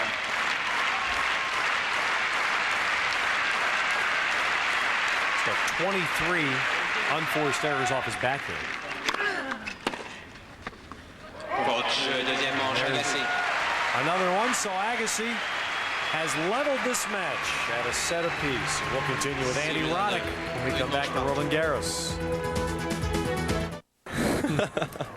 So you can laugh about it, Andy Roddick, because you won. And that's what's amazing. Where do you come up with the ability to hit shots to win a match when you're feeling that way? Yeah, first of all, how do you hit serves 100, whatever it is, 35, 40 miles an hour? How do you hit them on top of that when you've got cramps? I think it makes it easier because I felt no pressure because I felt like I was going to lose. So basically, I had kind of everything to gain that set. I knew I wasn't going to win by not going for shots. I kind of had to go for broke, and that made it a little bit easier to come up with some shots.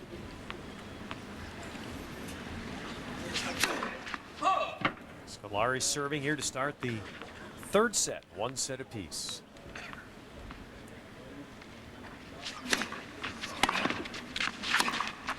Let's have a chance now for Andy to finally get into this, because John has told the story often about him taking you to Los Angeles about a year ago as a practice partner for his Davis Cup team. You had a pretty rousing session with Andre. But he's also had a chance to work Right. with him on a number of Right. other occasions, so I want to...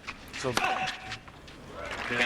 Yeah, we were practicing one day, and we were battling, and it was a great week for me. As my first, I was kind of in awe of everybody, and it was just a great week. And then we were practicing one day, and I was playing probably the best match, or the best practice that I've ever played in my life, and Andre wasn't playing so well, so it was kind of close. And I don't know, I upset him somehow, so he kind of initiated me a little bit, and he ripped into me a little bit. with the ball? No, Or with his mouth? He was just screaming at me. Okay. No, Questioning his gamesmanship Right, tactics. right. And he Right. grunts after he's hit the shots. He learns quick for 18. How to get under us veteran skin. So then I proceeded to lose quickly after that. See, I told you he learned quick.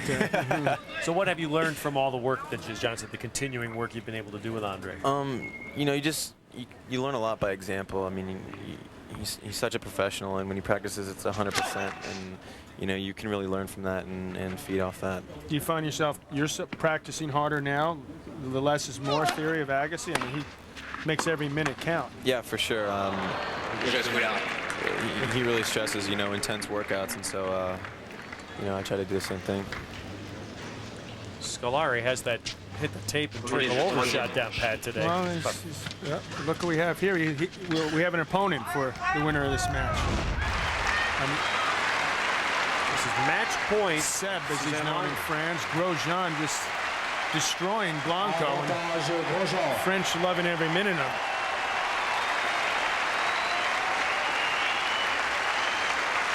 This is the fellow who defeated Pete Sampras earlier in the tournament. About to go out.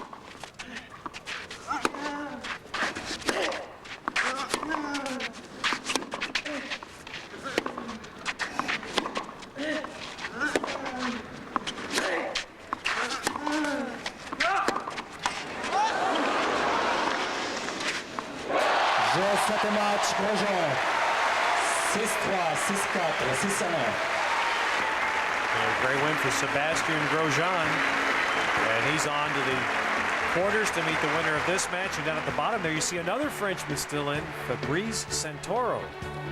Yeah, things to me looking pretty promising for Croatia, at least in that match. And how do you envision, by the way, Andy, a matchup if Andre to get by this match against Grosjean? What do you know or like about Grosjean's game? Well, Grosjean's he's been playing really well this year. He's been putting up solid results all year. You know, he's not taking bad losses, and you know, he's just been playing great. I think it'll be a really good match between him and Andre. You know, they're both pretty quick. They both hit the ball pretty well. Kind of similar type games. I think it'll be an interesting matchup if Andre gets through this one.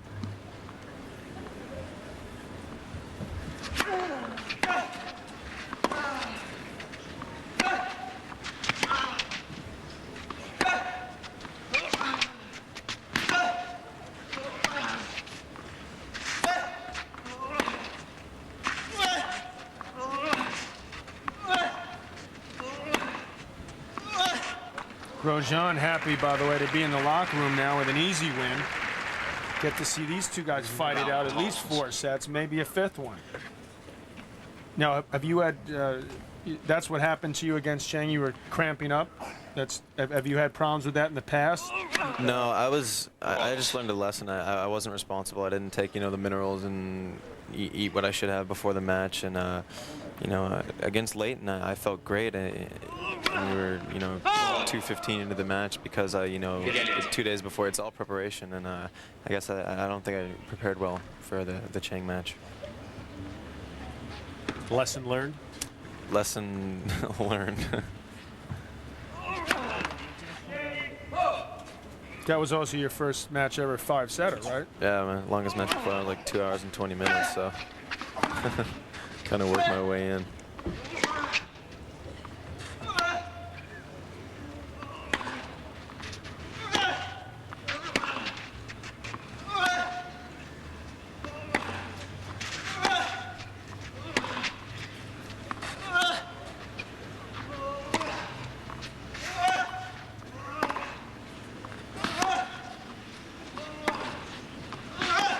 That's as tough a point as you get right there.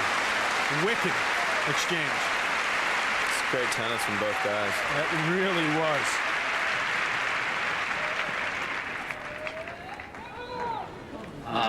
was. They really threw the kitchen sink at each other. The depth, the angles, and finally Squilari rips that winner. I mean, you can't be too upset with that point if you're Andre. I mean, he made the guy work, and the guy had just a great forehand. Maybe got a little tired and then missed that backhand return. So.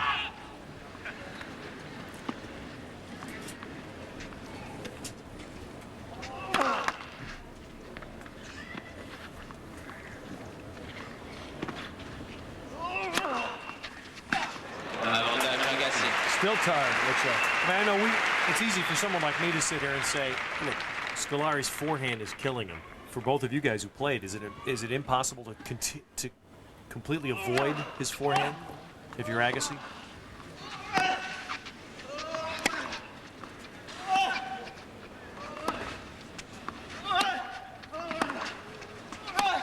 Well, he saved the game there for 1-all. Yeah, I'll answer part of it and let Andy finish it, but the first part is there's a lot of guys you see more and more depth in the men's game to me. So it's not as if Squilari, given a little time, can't hit a backhand. If you keep going at the same thing, to me, point in and point out, eventually, presumably, the guy's going to get a feel for that. And also, and I'll let Andy expound on this, he's not going to be running a whole lot either. I mean, that's part of this whole physical thing, don't you think? Yeah, definitely. I mean, Andre is probably the best in the world at, tiring people out and moving them around. So that you can't stay away from the forehand totally, but maybe give him looks in spots where he doesn't like the forehand. Maybe keep it away from his power zone or something. See, that's one thing. The great players, I mean, they go out. Most guys think they play their game, they're going to win. And Agassi's game, as Andy pointed out, is to move people around. They work a lot harder than he does.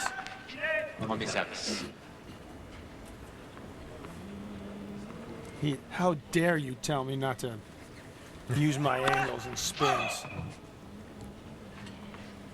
And he'll probably tell you his forehand's better than Squilari's. If you ask him, I'm sure he'd think his forehand's better, and probably is. Right. But maybe even on a big point, perhaps, in a crucial situation, might be where he would say, okay, I'm going to try to stay away from it. One thing my coach taught me, and I don't know if your little coach there, Tariq, tells you this, but there's always to not give your opponent the same look. Always throw something different. Never give him the same one twice.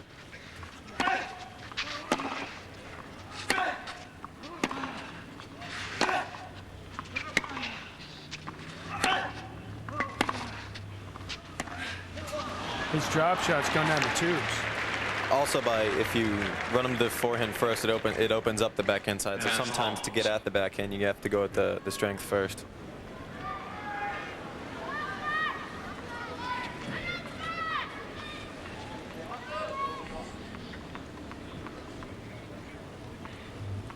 And you get the feeling now, to me, Ted, that Agassi's mentally really into this thing, and he's starting to take over. How about did he that? know that coming? He started running before he hit it. But this, to me, was the case. Squilari gave it away by the way he turned his body. He turned it so much. So he telegraphed He it. telegraphed it. Still, you still got to go over there and hit that shot. See, when he turned that much. Premier service.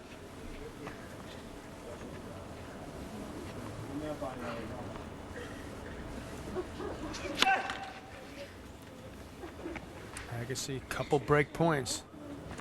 Won all third set.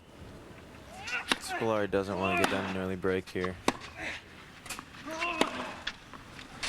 Well, he just did. Agassi. So much for that. So Agassi has leveled the match. Now he has a break in the third.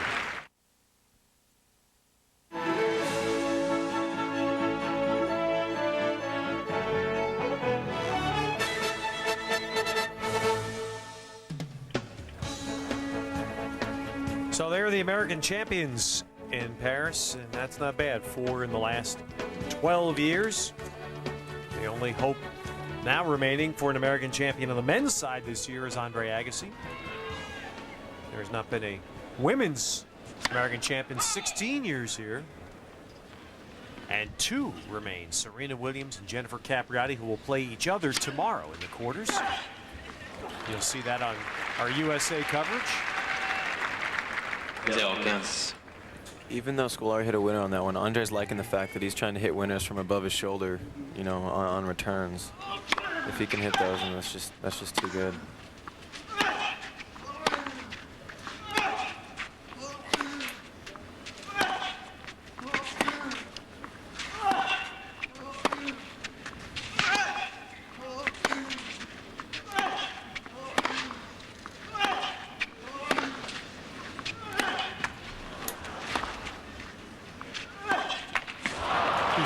You see why this guy, Ted Andy Rod, should be a great player?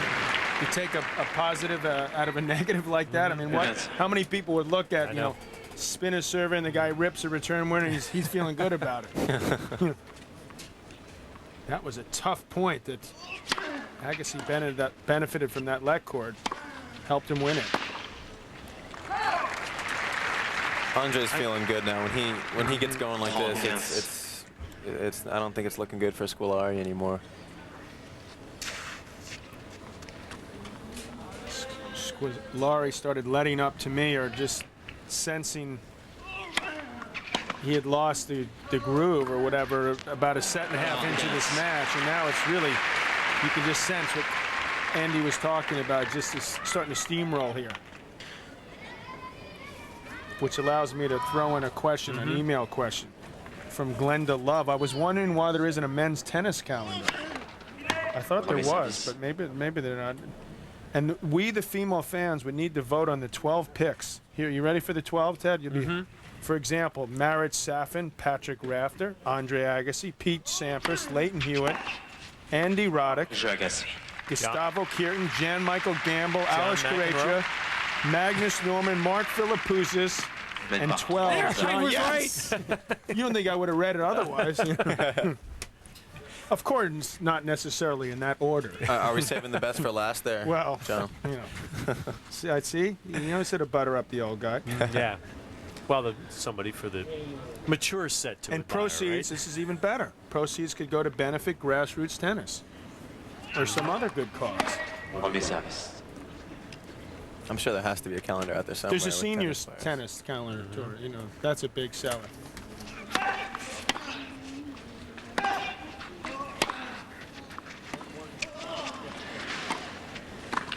That's 3 out of 3 for Squilari. Nice backhand volley. I was just checking to see if Patty Smythe sent that email in. 15. Oh, come on. That would have been great.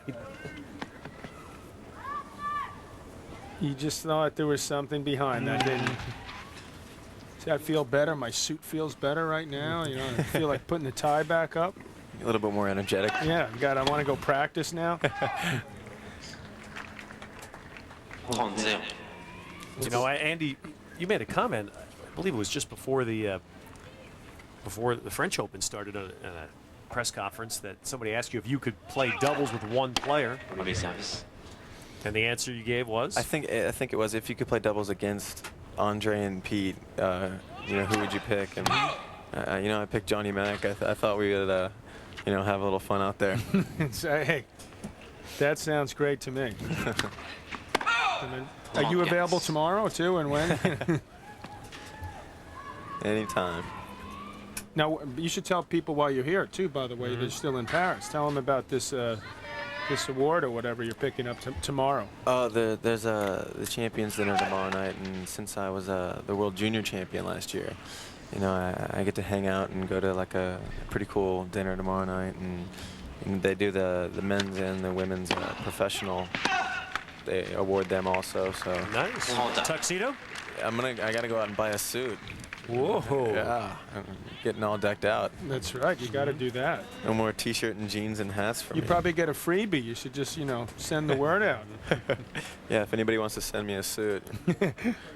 But I predict, unfortunately, this is only American TV. You got to do an interview with the French TV. I'll see what I can pull off today. Mauvais Now, service. who is the junior female champion? Who was that this past year? Do you know? Maria Emilia Salerni. She played qualies here and qualified, and I think she lost first round though. But very young, talented 34. Argentine. Well, speaking of Argentines who lost, Squilari down a set. Down a break in the third, and now another break point. So this third set's gone if he loses this point.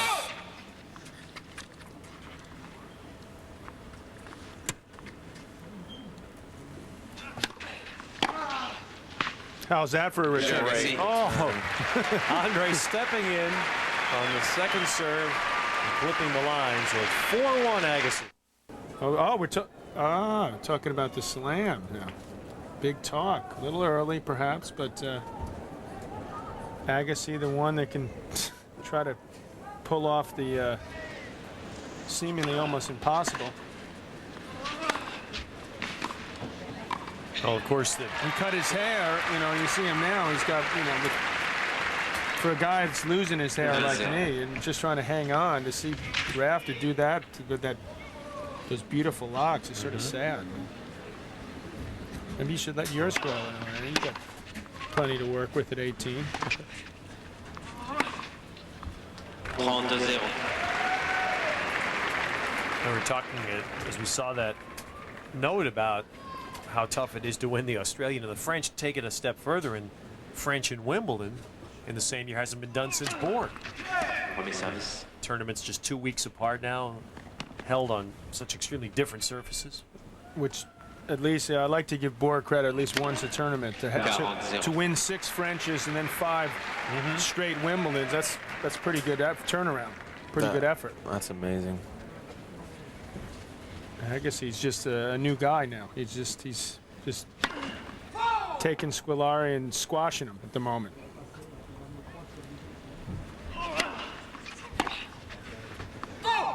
Jeu Agassi. So Agassi holds at love for 5-1. So your plan is presumably, hopefully, you're going to get some treatment the next couple days, make sure everything's cool, then go over to Queens, and then you would presumably take a week off, just practice, or you would actually... I'm going to play Nottingham, actually, in between Queens and Wimbledon.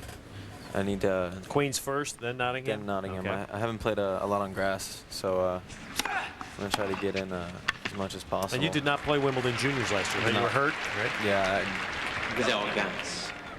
didn't play last year. Okay. Have you been to Wimbledon before? Have you played in the juniors I there? played juniors 2 you years did? ago. Yeah. Very badly, but I played. With your serve right now, you're not going to play badly there again. I hope not.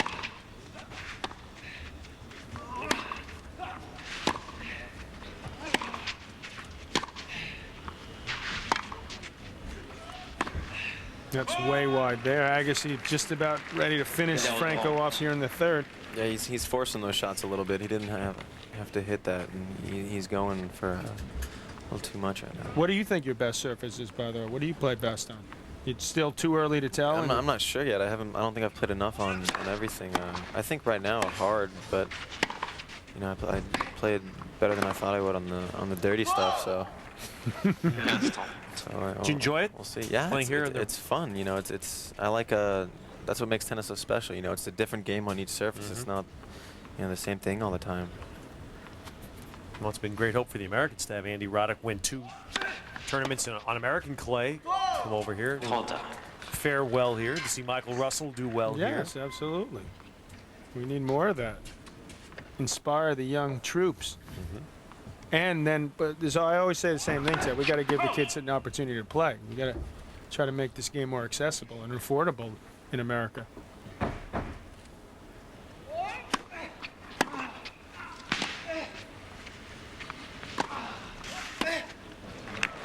So here we come now to set point for Agassi.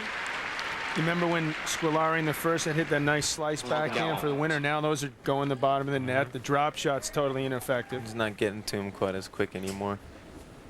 That's what Andy was talking about, wearing him down, just making his opponent work. It appears twice as hard as he's working.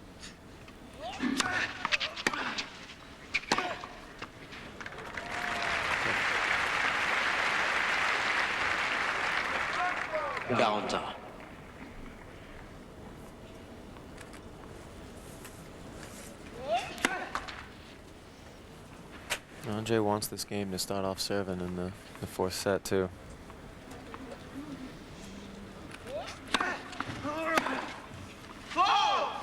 You can tell from even that when you were first initially practicing with him in Davis Cup that he wants every game. Yeah.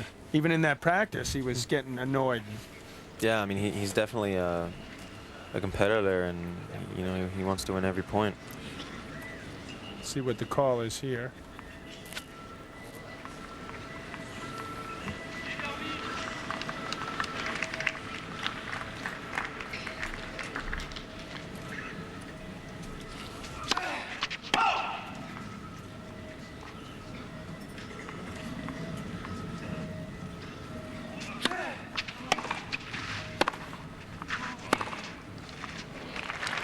I remember one thing he said to you was, and he didn't say it in a nice way, but was you would step into the return and then sort of move back. After, you know, he was wondering why you didn't.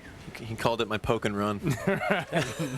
You know, he said either step in and attack it or step back and you know play it kind of in court, but don't do like in step in and poke.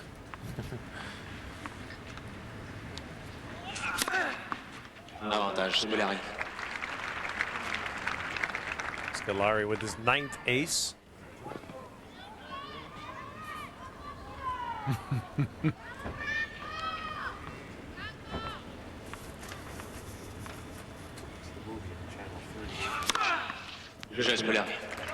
Well, Squilari holds his serve, so he'll force Agassi to serve out the set.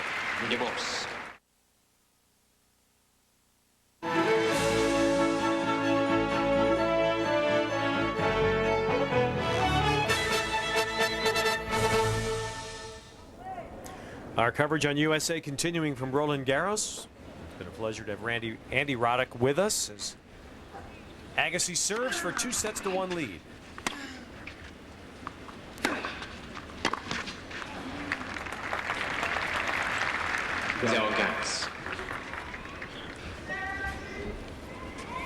Been playing a couple of matches here now, Andy. Give you an appreciation of the physical wear it would take to do what Andre's trying to do, 7 matches in 2 weeks. Yeah, it's definitely a grind, mentally as well as physically.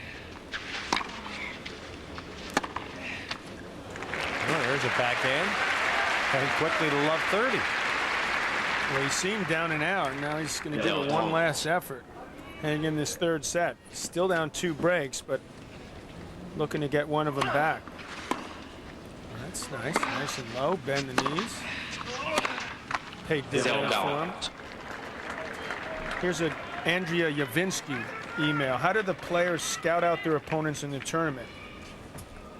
Do you watch, Andy, the other players' matches? Do you have paid staff members No. who scout out the competition and report on their style, etc.? Well, obviously you travel with these guys year-round and play the tour, so you pretty much know Wow. That was quick. Yeah. Well, that's what the coach is for, right? Well, you pretty much know most players, and Agassi maybe you'll ask a mène couple par of 5-3. your friends who maybe have played them before, or get out and watch their match. If you finish your match before they do, get out and watch a little bit.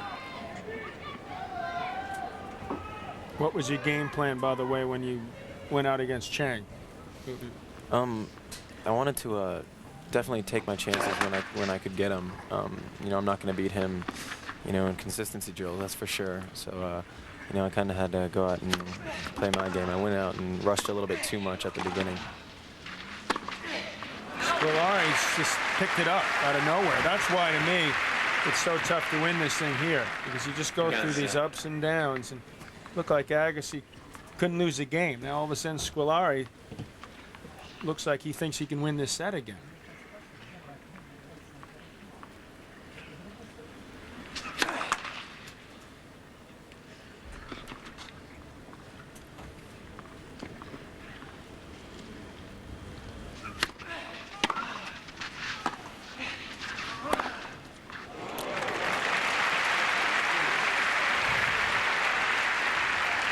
That was well disguised and unexpected. That was a lot tougher than it looked. It looked like he was going to flick it cross court to hit that shot, the high point of the net. That's well done. Yeah, the ball didn't come up much off the court either. It stayed pretty low.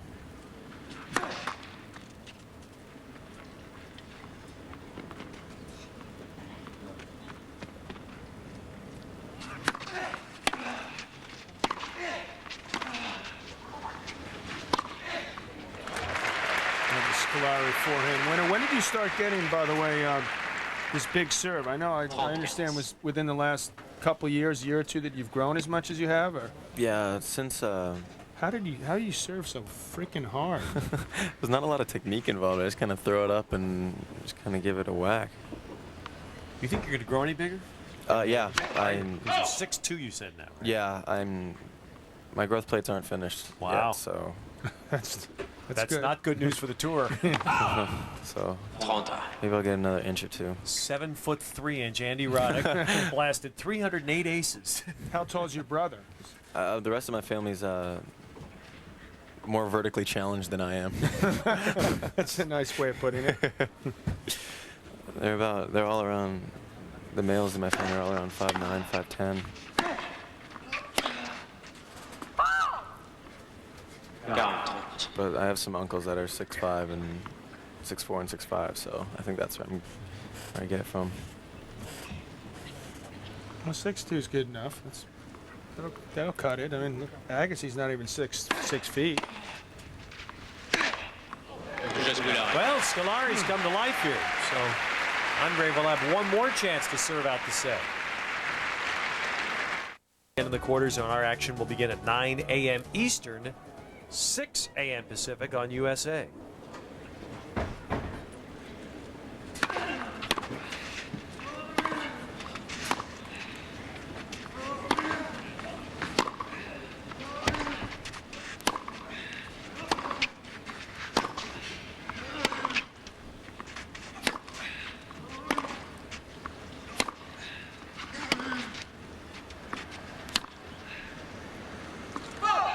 Well, Martina Hingis, first of all, she'll have something to say about your calling Jennifer the favorite on this surface, even though Jennifer did beat her down under, which is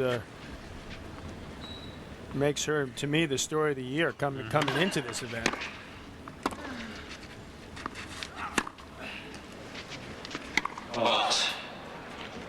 Boy, twice, Squilari just trying to float, loop those backhands.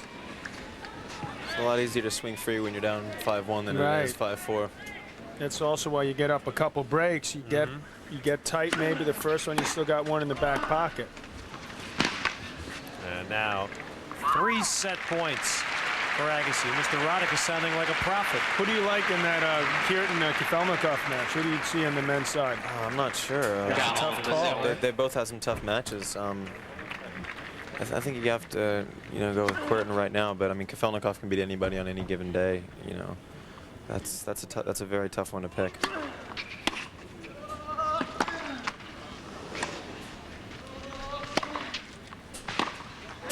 There is the third set. It's been a battle today.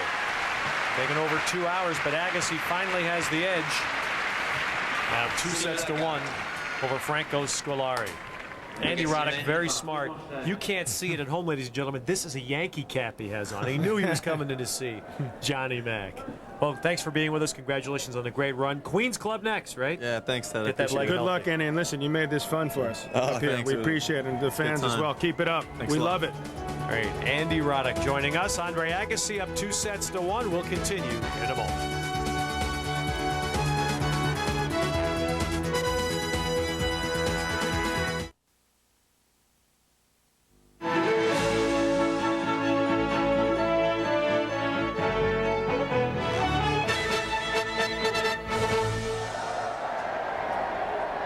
The prize that Andre Agassi held aloft on a Sunday here 2 years ago. The wave is here. Not the wave, though, the Coupe des Mousquetaires. But yes, you're Coupe de right. wave. The wave, which has really died in the United States, is still very much alive here. And here it's sort of good-natured. They really enjoy getting everybody in the corporate seats down low to get up and do the wave. Do you know where I heard it first started in Mexico? Did you hear where it first started? No. I thought I heard it started in Mexico back in the 80s. Gives a crowd a chance to stand up and get less stiff. It really is sort of the tennis version of seventh inning stretch, right? There's that result we've talked about. Hewitt in 5.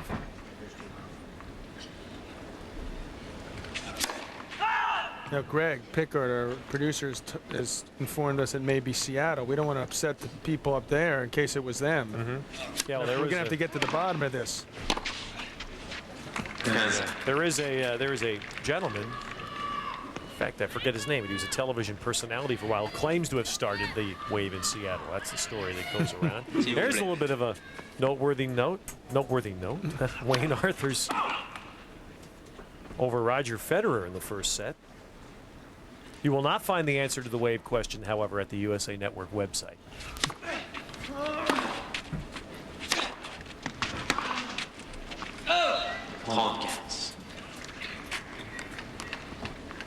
Franco Squilari. But if someone has the answer to it, the correct one, let's send us an email to, what is it? FrenchOpen.usanetwork.com. Thank you, Tim. Thank you.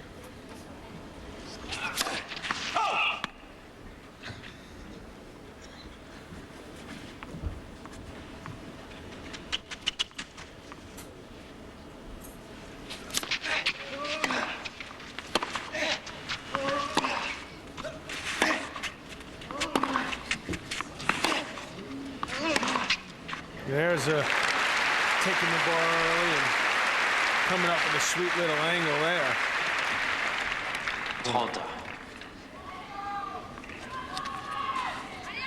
Takes that ball nice and early, and they've seen this before. Stay in the shade, stay cool.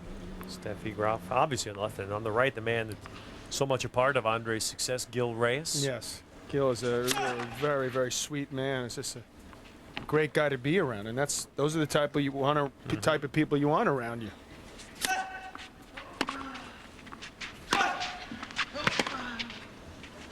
Plus, he knows a thing or two about pumping iron, I think. Well, the fact that Andre is more fit at 31 than he was at 21 is largely due to the work of Gil Reyes. Well, Andre does the work, but Gil Reyes is there. Go, you know. Right. Again. It doesn't look like Gil does a lot of that road work with him. Working that stopwatch. There was a tremendous line as they'll change sides here after Squilari holds. Very talented sports writer Scott Osler in San Francisco was writing about Andre earlier this year when he played in the San Jose tournament. He said, really, Andre is the reverse Elvis. He started out young, sort of out of shape, kind of, erratic. And as he's aged in the tennis world, he's gotten fit, strong, mature, and better than ever. I thought it was a great analogy, the reverse Elvis. I hadn't heard that. Neither had I. There's the guy that's helped him with the mental part. Keeping him in matches longer, more often.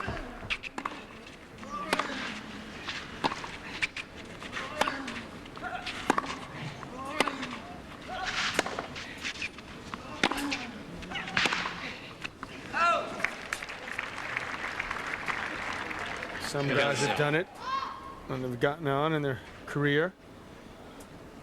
Well, they're throwing me a major bone. I was going to there. say, which one did you win over It certainly 30? wasn't singles. Yeah, exactly. I'll take anything. I thought you were holding back something on God.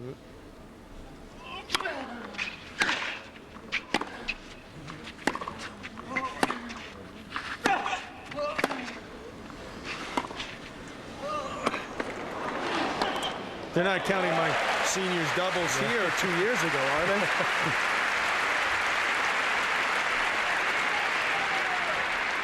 One thing the crowd loves here is extra effort and good, long, hard-fought points where it ends up, and I must say I agree with them, what ends up in a big winner to finish it off.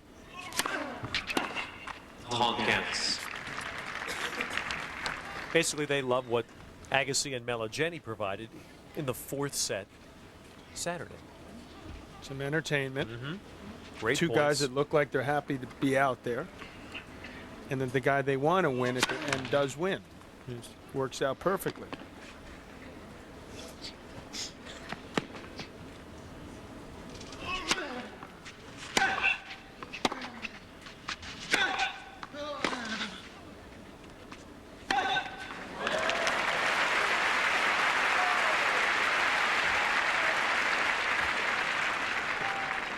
Because it's tougher to move on this court, you can see how important it is for either player to take charge.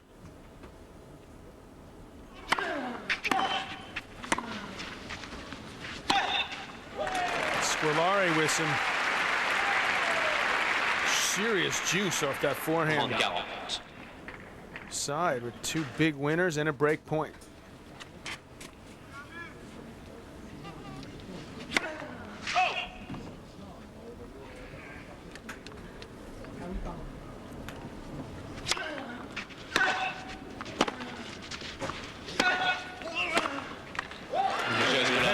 That's well done, I must say. He's picked it up. Well, those 2 games look like the first set. Well, even though he didn't come back, as we look at the score in the 3rd set, down 5-1, he did give himself a little confidence, and that's paid off for him here.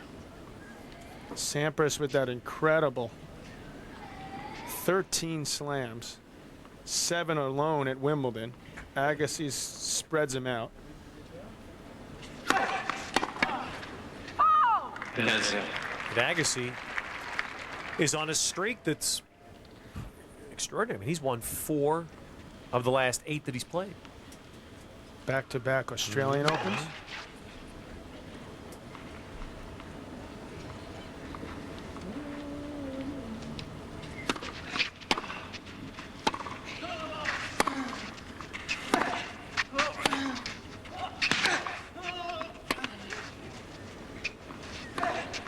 Then you look at a guy like Safin, you know, he's 20, 21 years old. What's going on?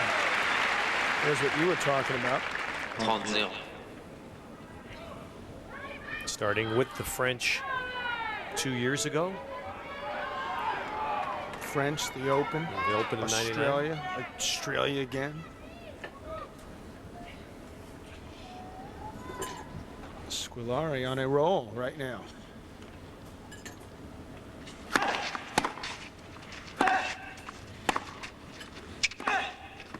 It's a good thing Andre's up 2-1 right now. This is turn back the clock day now. He's turned the clock back 2 hours. That's why Squilari was hitting the ball early.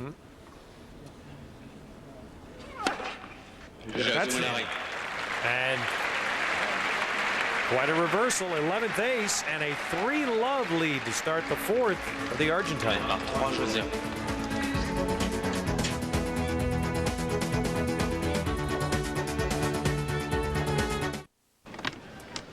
Well, Andre Agassi, after getting through the 2nd and the 3rd, hoping for a quick 4th, not going to happen. Squilari coming out and striking the ball very well as we look at the IBM match summary. This is surprising when you see a guy like Squilari. That many more winners than Andre Agassi. Would you say, I mean, obviously you see that, John, you say Squilari's dictating play. Would you say he's dictating play? For the most part. I mean, there was that run where Agassi pulled himself together from middle of the second to towards the end of the third. So there's a set and a half where he seemed to be taking charge. 30-0.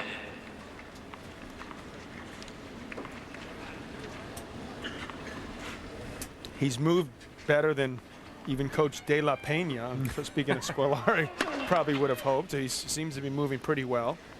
He's had some success, at least early, with that drop shot. That looked a bit sluggish. And it's the forehand that is certainly the shot that can keep him in this match and possibly take this to a 5th set.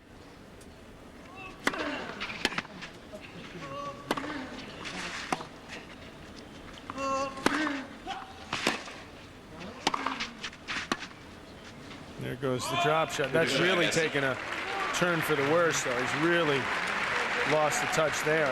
If I were Agassi, Ted, this is a case of where I'd really try to bring in, he's done this before, there's no reason why he can't do it again, bring in that extra determination to pull this thing out in 4. Because we've talked about this already. Grosjean sitting in the locker room, having won a pretty easy 3-set match.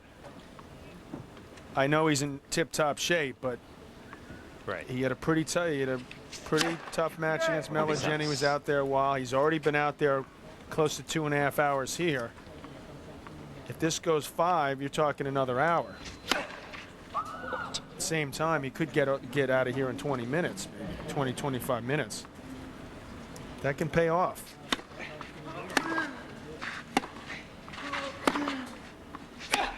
You know, and you know who the favorite is to get to the semis on the other quarter of his draw? That's Corecha. And he'll stay out there a while. Right, so the potential ladder for Agassi to climb: Grosjean, Corecha, and then one of the heavyweights from the top. Right.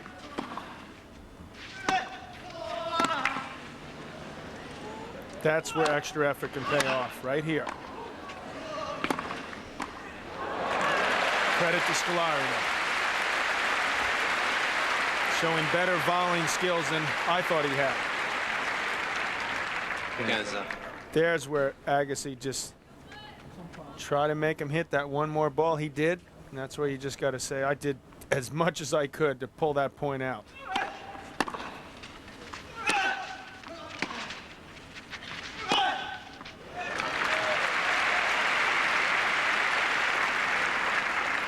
By the way, I was looking for Vilas in the stands, and I don't see him any longer. Now I know why. Right. It's on the court.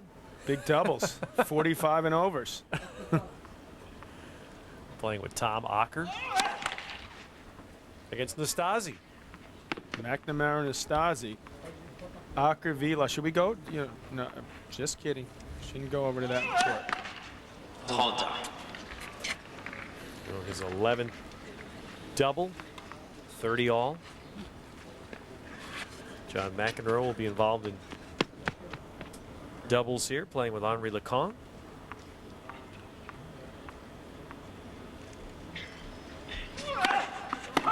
How many doubles has Squilari got? Wait, but you're not 45. No, I'm in the 35s. Oh, okay. I was going to say there's yeah, two different. Oh, here it is. Under 45 and over 40. Squilari's tossed in 11 doubles. He's lucky it didn't cost him there. Remember, you fans watching, that ball drops too low. That's when it has a tendency to go in the net. So get it up there a little higher. Here's my group. Fitzgerald, Sanchez, and Clerk and Gomez. A hole. Well, I guess he tried, but Squilari gets to 4-1 in the 4th. Now at Roland Garros, Andre Agassi having a real fight to get to the quarters. Semi-finalist from last year, Argentine Franco Squilari, has come back strong in the 4th set. Up a break at 4-1 with Agassi serving.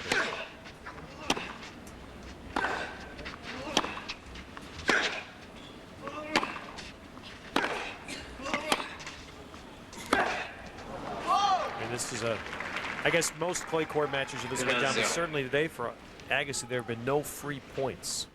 No, that was as close to a free point as you can get, but yet they traded 4 or 5 ground strokes. So he's working out there. He had his first couple matches with Johansson in the first round.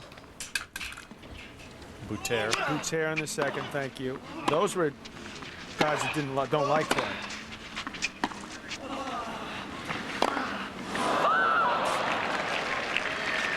Meligeni, on the other hand, and Squilari are guys that they've got the feel on this surface. Agassi up there with plenty of time. Saw Squilari had guessed the way he was going to hit the ball, and then he tried to put even more pace on. That was a tough from that low, so far below the net to hit it that hard, even for Agassi. 35. Good day for fans tomorrow, Ted, for coming out. There's 2 men's quarters. Kirtan will play Kafelnikov, Ferrero, Hewitt. Those are 2 great matchups on the men's side. And if that's not enough, all 4 of the women's quarters. And by far the most interesting match, to me at least. Krasnorudsky against Henin, right? How did you know? Capriati Williams will be 3rd. That's perfect for us, USA tomorrow. Just when we come on, we hope.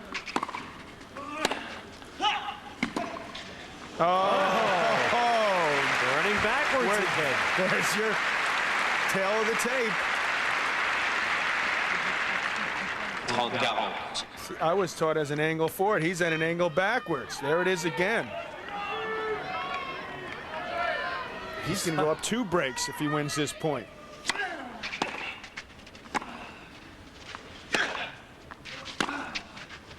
That's it.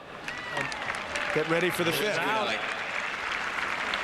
And it does. We're 1 game away from going the distance.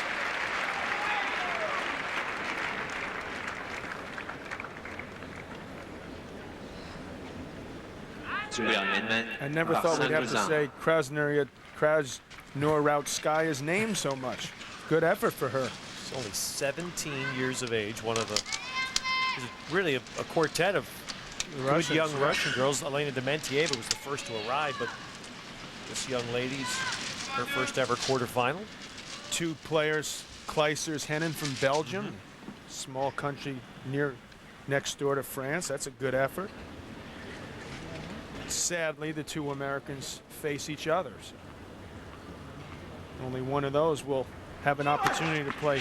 Well, Hingis has got to play Francesca Schiavone, the Italian. You know what's really scary as I look at this?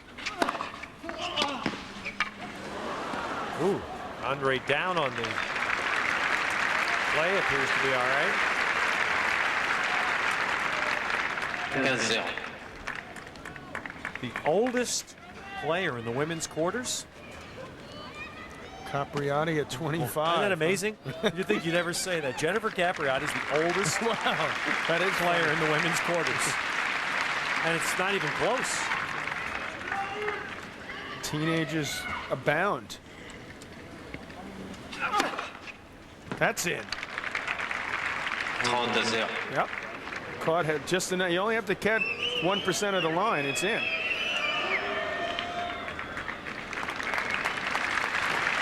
That's 0.04%. But enough to be his 12th ace. Right. He's 2 points away from leveling this match. 40-0. That's caught 0.606% of the line. It's amazing how quickly he's turned this thing around. Oh, no. Well, I think that set was faster than the first game of the match. Yes. It was about 12 minutes set. And the Squilari and Agassi will go the distance. A gorgeous day in Paris. Andre Agassi struggled in the first set, seemed to right himself, John, and suddenly Franco Squilari, when it seemed like, boom, it was over. Great 4th set. I don't know about that, Ted, but we're just starting the 2nd week, and this, to me, feels like a special French Open. There's been a lot of great tennis. It's really been a lot of fun so far, and I expect more of the same coming up, maybe even in this 5th set. Which starts on Agassi's serve. There's the first point to Andre. It's something that I've talked about, Ted, quite a bit in my years as a commentator, is the desire to see those guys take it to the limit, give that 100%. And I really think we're seeing that in this tournament. This is a lot of fun to be at right now. We haven't had much problems with weather. I mean, there's been tough conditions, but it hasn't caused a lot of stoppages of play. So. Well, I think you're talking about the very thing that so many years in the past we've seen characterize U.S. Opens. We've seen great efforts. Players fighting back against what might be an insurmountable deficit, bad conditions, and providing wonderfully entertaining tennis. This is what puts fannies in the seats, too. Just 45. separating the men from the boys here. Roddick got a great taste of that. I mean, he couldn't have said it better. He saw what Chang did. It was inspirational, but Chang went on to win that tournament. That was the round of 16, that Lendl match. He had to win 3 more.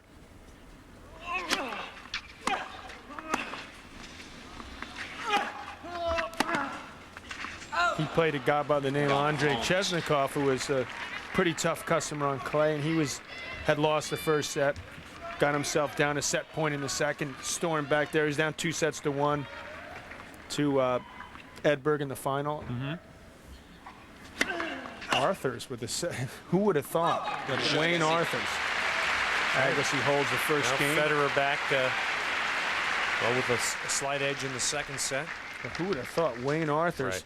We were doing that match at Rafter at match point first round. Double match point. Couldn't finish him off. Now Arthurs thinks he's a clay quarter. Yet, and Andy Roddick spoke about this a little bit off there with us. He's not a guy anybody wants to play on any surface. No, wait till you get to Wimbledon when there'll be a lot of people. You talked about Squilari, them not wanting to play. Right. The first guy they're going to look at is Arthurs. 30-year-old. I mean, he's better than ever.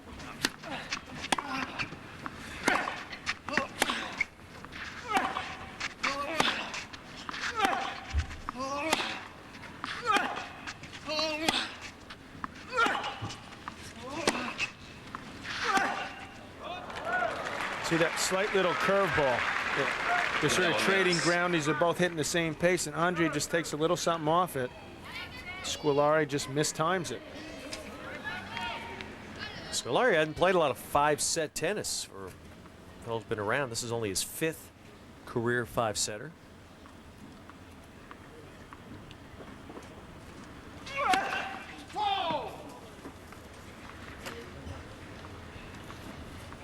Two and two.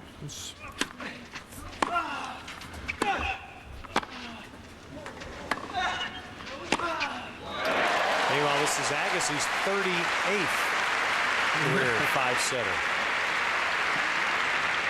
I don't know how Agassi got that ball back in the court, and then Squilari just gave him a gift. I mean, just came in on a mediocre approach shot. You could tell Squilari was like, oh gosh, why do I have to do this? No problem for Agassi to hit the winner. Love 1, love 30.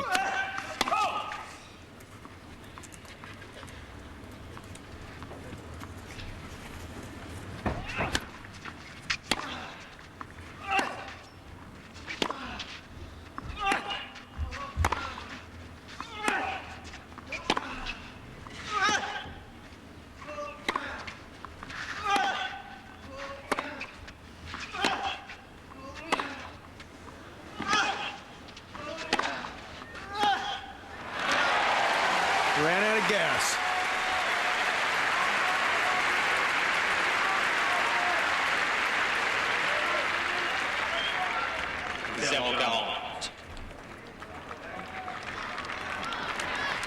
Three big break points. Get that early break in the crowd. It's astounding, though, how well Squilari has survived, giving Agassi so many chances. A lot of those were pretty early in the match. That's a case of where, Ted, you're happy there's still a let in tennis. You know, you give yourself another 10, 15 seconds to serve. And Andy's put it so well before. It's easy to hit those aces. You're up 5-1, down 5-1. Now all of a sudden, serve not so good this game. Agassi like that back.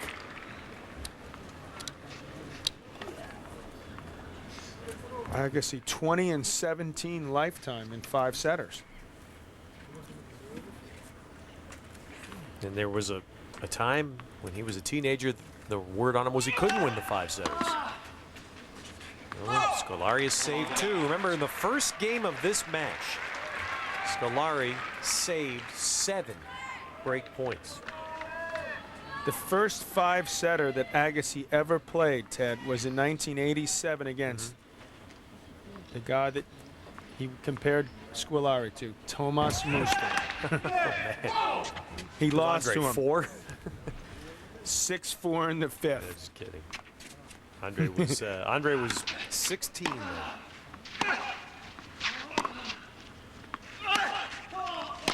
That's a great effort by Squilari. Pull back. He knows how big it was. He's pumps the fist. Been a long time since I can recall Agassi having this much trouble winning big points. That's credit to Squilari. Yeah, he's certainly done himself proud, no doubt. Another one for Andre. His 23rd.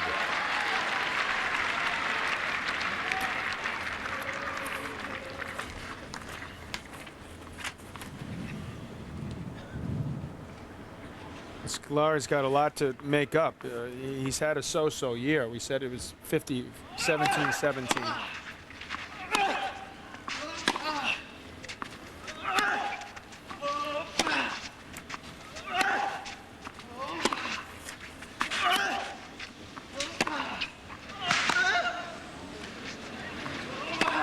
Andre clipped the line 2 shots earlier and then puts the forehand away. When he heard that little squeak come out of Squilari's throat, he knew that Squilari was in desperate trouble there. So he flattens this one out. Makes no mistake, gets the early break. Squilari got to the semis here last year, so he's going to drop some points. And right after Wimbledon, you know he's not going to do well at Wimbledon. He won a tournament in Stuttgart. So if he doesn't do something in the early part of the summer, he's going to drop way down. It's in the 40s or 50s perhaps.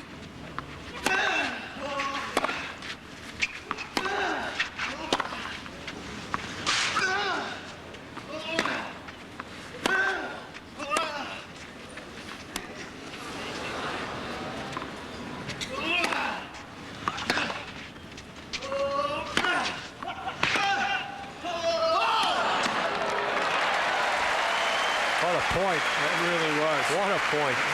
5th set intensity could be felt on almost every swing. Another example, he just hats off to these 2 guys.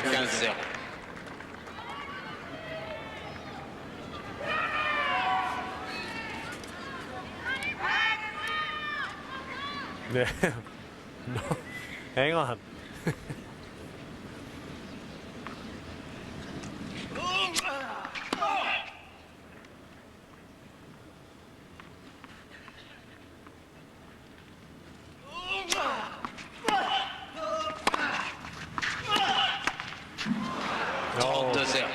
Maybe the first time in this match the tape has not given Squilari a shot.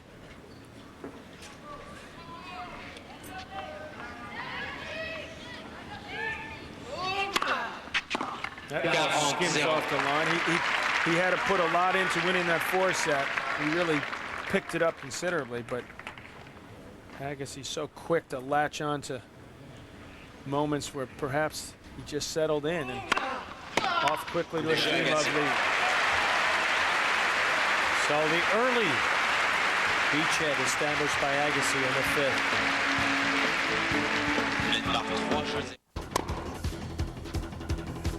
Who is that? Who are both of those guys? Yes.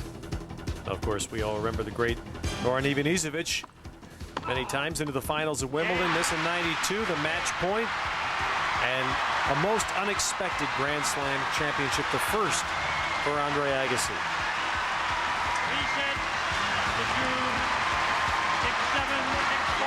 And sadly, Ivanisevic 3 tries, no Grand Slam titles at Wimbledon.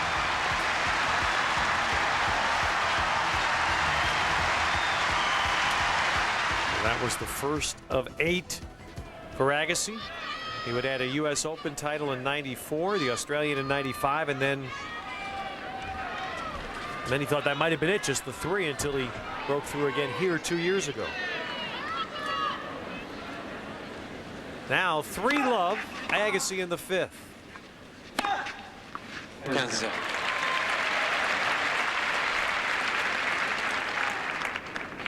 It's not too bad. A winning percentage. Worst that he had here, at about just barely. Pretty darn consistent though. Hey Ted, we got another new guest commentator. Look, Anna Smythe McEnroe. We haven't had enough, right? We have Michael Russell, Andy Roddick. Now we have the one that really knows what she's talking about. 5-year-old Anna McEnroe. Much prettier than her dad. How about that? Thankfully, she looks like her mom. Yes. 15-30. You ready to do some commentary, Anna? You better get ready quick, because looks like Andre's about ready to finish this thing off. 15-40. So Agassi now with 2 points, 2 chances to really break, to truly break Squilari.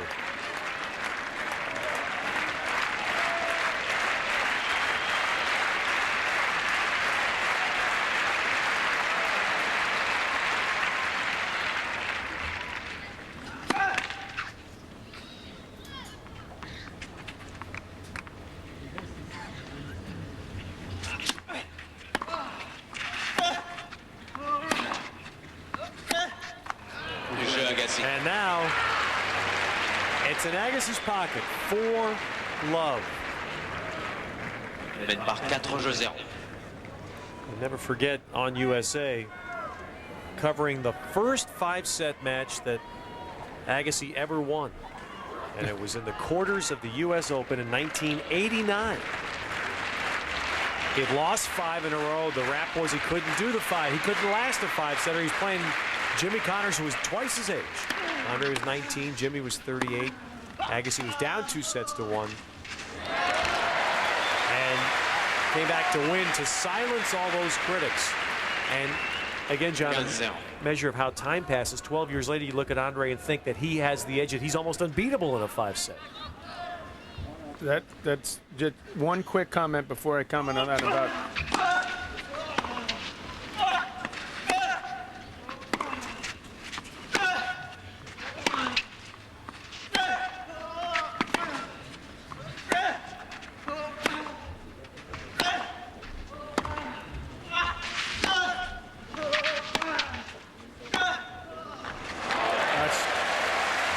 another long, tough, excellent point.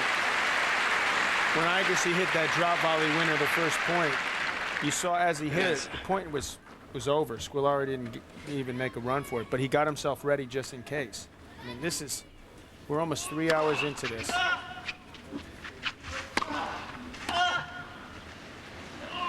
To me, that's such a great lesson for you people out there. I mean, I try to tell my sons all the time, don't put the racket down, stop playing till the point's over. You couldn't have had a better example than Andre there. Now, as far as that Connors Agassi, I hear that you're saying that he tossed a couple to, you know, win that first one. Is that what you're intimating? No, he they were threw a 6-0 set to Jimmy. Lost a set, had loved it. Many thought at the time it was an attempt to get it to 5 to prove he could win that. There's where extra effort pays off. Well, I've always said this. One thing I've always liked about knowing Andre is that he's the only fellow I've ever known who actually grew up in Vegas. He's got that gambler's instinct. You know, that's a dicey proposition. Yeah. You're willing to throw a couple sets so you could prove you could win a 5-setter. Not a couple. Just one. Oh, Right. He's got to go 5, right? You said he had to win. Right. No. But there is the way he lost this third set of that match at Love. Led people to speculate that. He was going to let it go at least 4. Yeah, he wanted it to go. 4 wouldn't have proved anything. So you're Right, gonna exactly. dump up the 2. Gotta go 5. Well, anyway, it was a long time ago. The point now is that. Point here's is, a we guy- know if Jimmy's watching, he's teed off. Yeah. That's I'm the- sure he was. Yeah. I mean, now. I mean, not then. Of course he was then.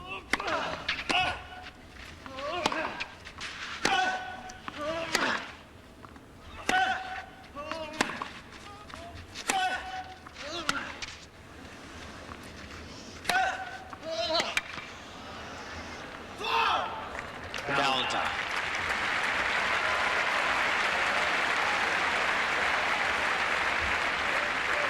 It's Squilari still out there fighting, down 4-love in the 5th.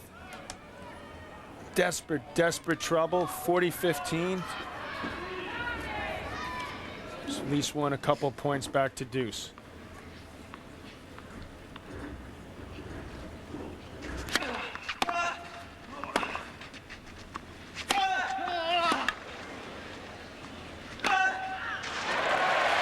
Still got that big forehand. You gotta love this. Avantage Squilari. Trying to make a match of this once again.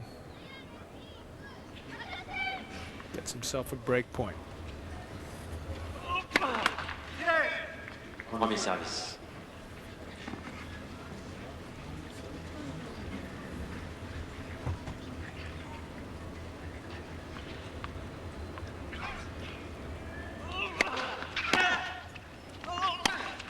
Oh.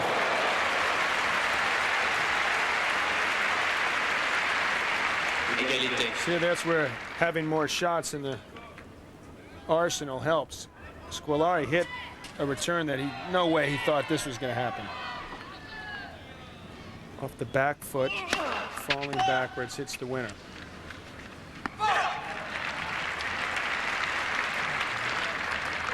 He's gotten that serve just good enough where it wins him some points and a chance for a 5-0 lead, 5th and final set.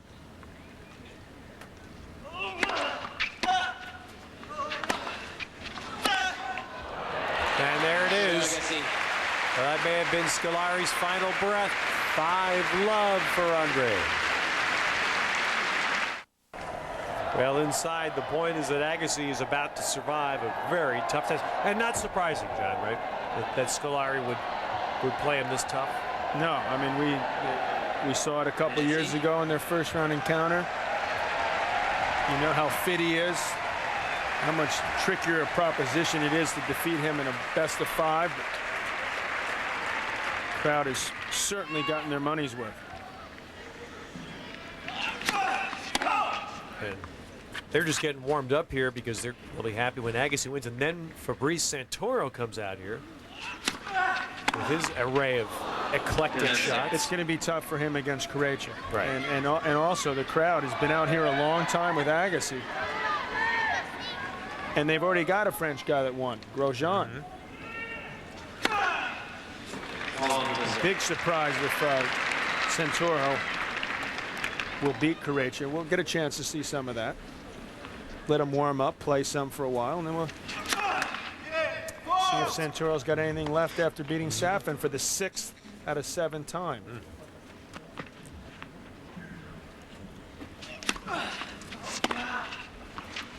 Arthurs and Federer, by the way, have split their first 2 sets. Now a set all.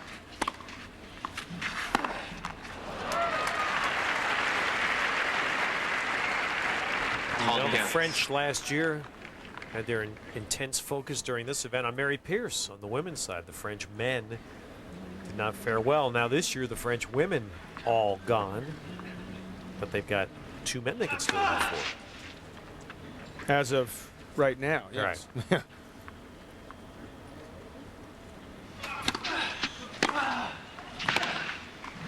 John, maybe the most surprising aspect to me in this French Open right now, we spoke a little bit about the women's quarterfinalists. The Spanish women all gone, not a Spaniard. They've had their run. They've had their run. They had a great run. Martinez, Sanchez, Vicario, but the new blood has arrived.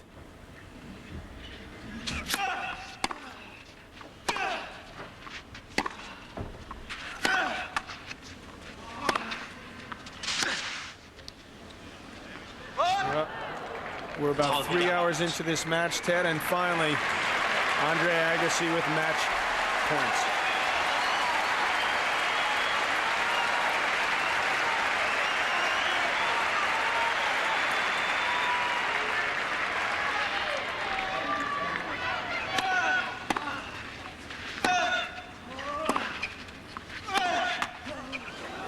The tape and wide, and Andre Agassi.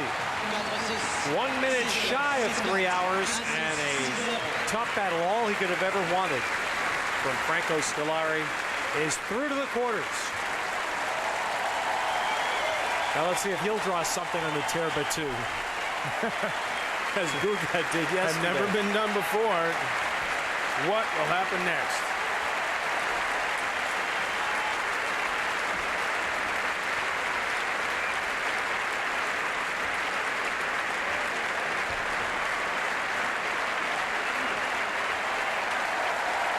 And a wonderful and deserved round of applause as well for Franco Squilari. That's true, and I can't wait a couple days to see how these fans react when Agassi plays Sebastian Grosjean, the Frenchman.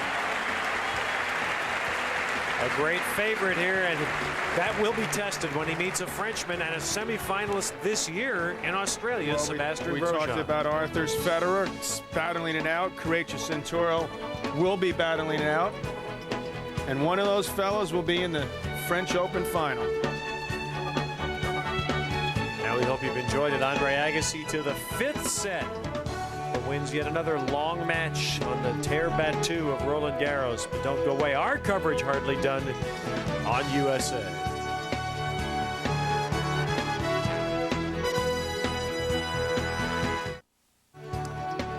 Once again, Andre Agassi showing his appreciation to a terrific support from the French crowd as he prevails in 5 difficult sets against the 16th seed Franco Squilari.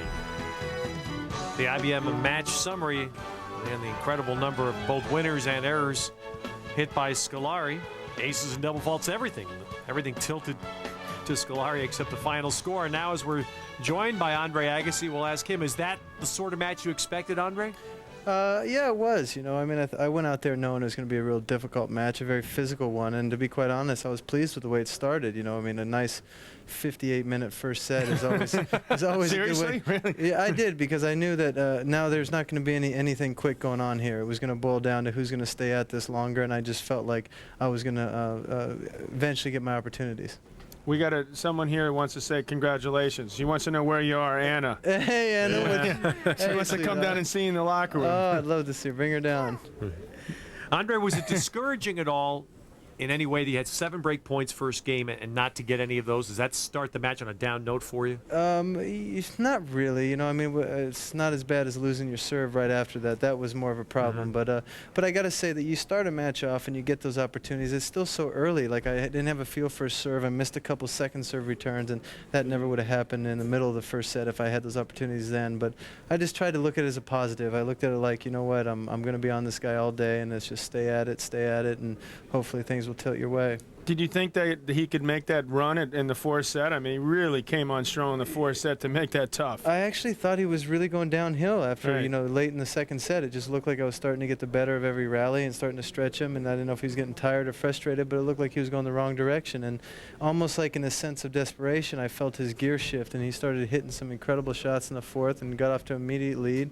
Served big at the right times. I mean, he was painting the lines with his serve and smashing forehands, and it kind of concerned me, to be quite honest. I went into the 5th saying, if I don't step it up from here, the last thing I want to do is just let him tee off for the match. So I did have to step it up in the 5th, and that early lead in the 5th really helped me. Well, yeah, you certainly did. And so you've had a pretty tough encounter with Meligeni. You had a pretty tough go out there, long 3-hour match. You got Sebastian Grosjean. What do you know about him? And how do you prepare yourself? I mean, do you have to do anything special to get that body rejuvenated once again? No, fortunately, I'm not worried about the body right now. I mean, it's a good sign to go out there and play a tough match and actually feel pretty good. So I have nothing to complain about as far as my body goes. I'll just need to make sure I'm hitting my shots because he's certainly one of the peskiest players that you'll see out there. I mean, he's as fast as lightning, and he's like a water bug running around the court, and he can slam forehands from both sides of the court, and he's very sneaky and dangerous. And if I don't execute my shots with conviction and with a certain amount of patience, and I'm going to have a rough day.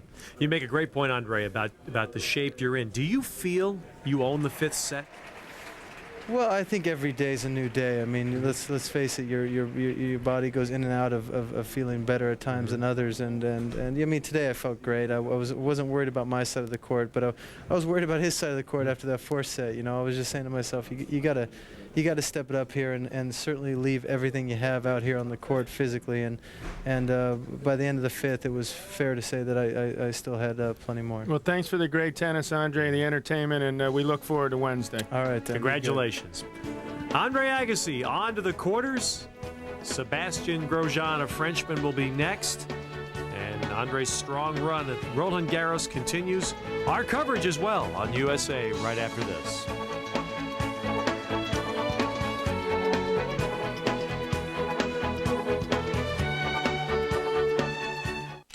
Live in Paris, and a beautiful late afternoon as we start week 2 of the 2001 French Open on USA. And hello, everyone. Bill McAtee along with John I got to get my McEnroe. ears checked, my eyes checked. Good to be with you. Billy Mack. I missed you guys last week. Where have you been, Billy McAtee? Good job, by the way, last week. Thank you. You know, we asked Michael Russell where he's been the past 6-9 months. You want to give us a rundown? You know, the fans have missed you. I was actually doing a little golf, watching Tiger Woods. Why do you have to bother doing that? I mean, you know the guy's going to win everything. That's right. He's pretty impressive, isn't he? He's very impressive. Speaking of impressive, Andre Agassi. We just saw his match a moment ago, and he has looked very good. Well, not only are they both impressive, but they're also both entertaining. And yeah. I'll tell you, I mean, we've been here for a while covering the French. The last couple of years, when he won that thing, it's been like you see guys trying a lot harder. And one thing you may have missed, Bill, showing up a couple days late, you got that sweet little contract apparently, is that these guys are making what I love is that extra effort. And we've seen that a lot, and there's been a lot of entertaining tennis already. Andre's admitted that he's taken time off during his career. Do you think that has allowed him at his age to be as physically fit, in addition to his workout schedule, but to still be as competitive as he is, where you got a guy like Sampras at 29 who's probably on the decline? Well, I think, first of all, his game's far better suited to this service. But the main thing is that he's gone through these ups and downs. Right. I don't want to send a mixed message here because I think that the schedule has been always traditional. We've talked about this ad nauseum, about the schedule's too long, we need more of a break. You'd hate to have the type of ups and downs that Andre's been through. You would have a little bit more consistency. Fortunately, he's realized now he's got to stick with it on a regular basis, and he's fitter than he's ever been. Well, it was fun watching him today. Meanwhile, we have some action going on. Live tennis.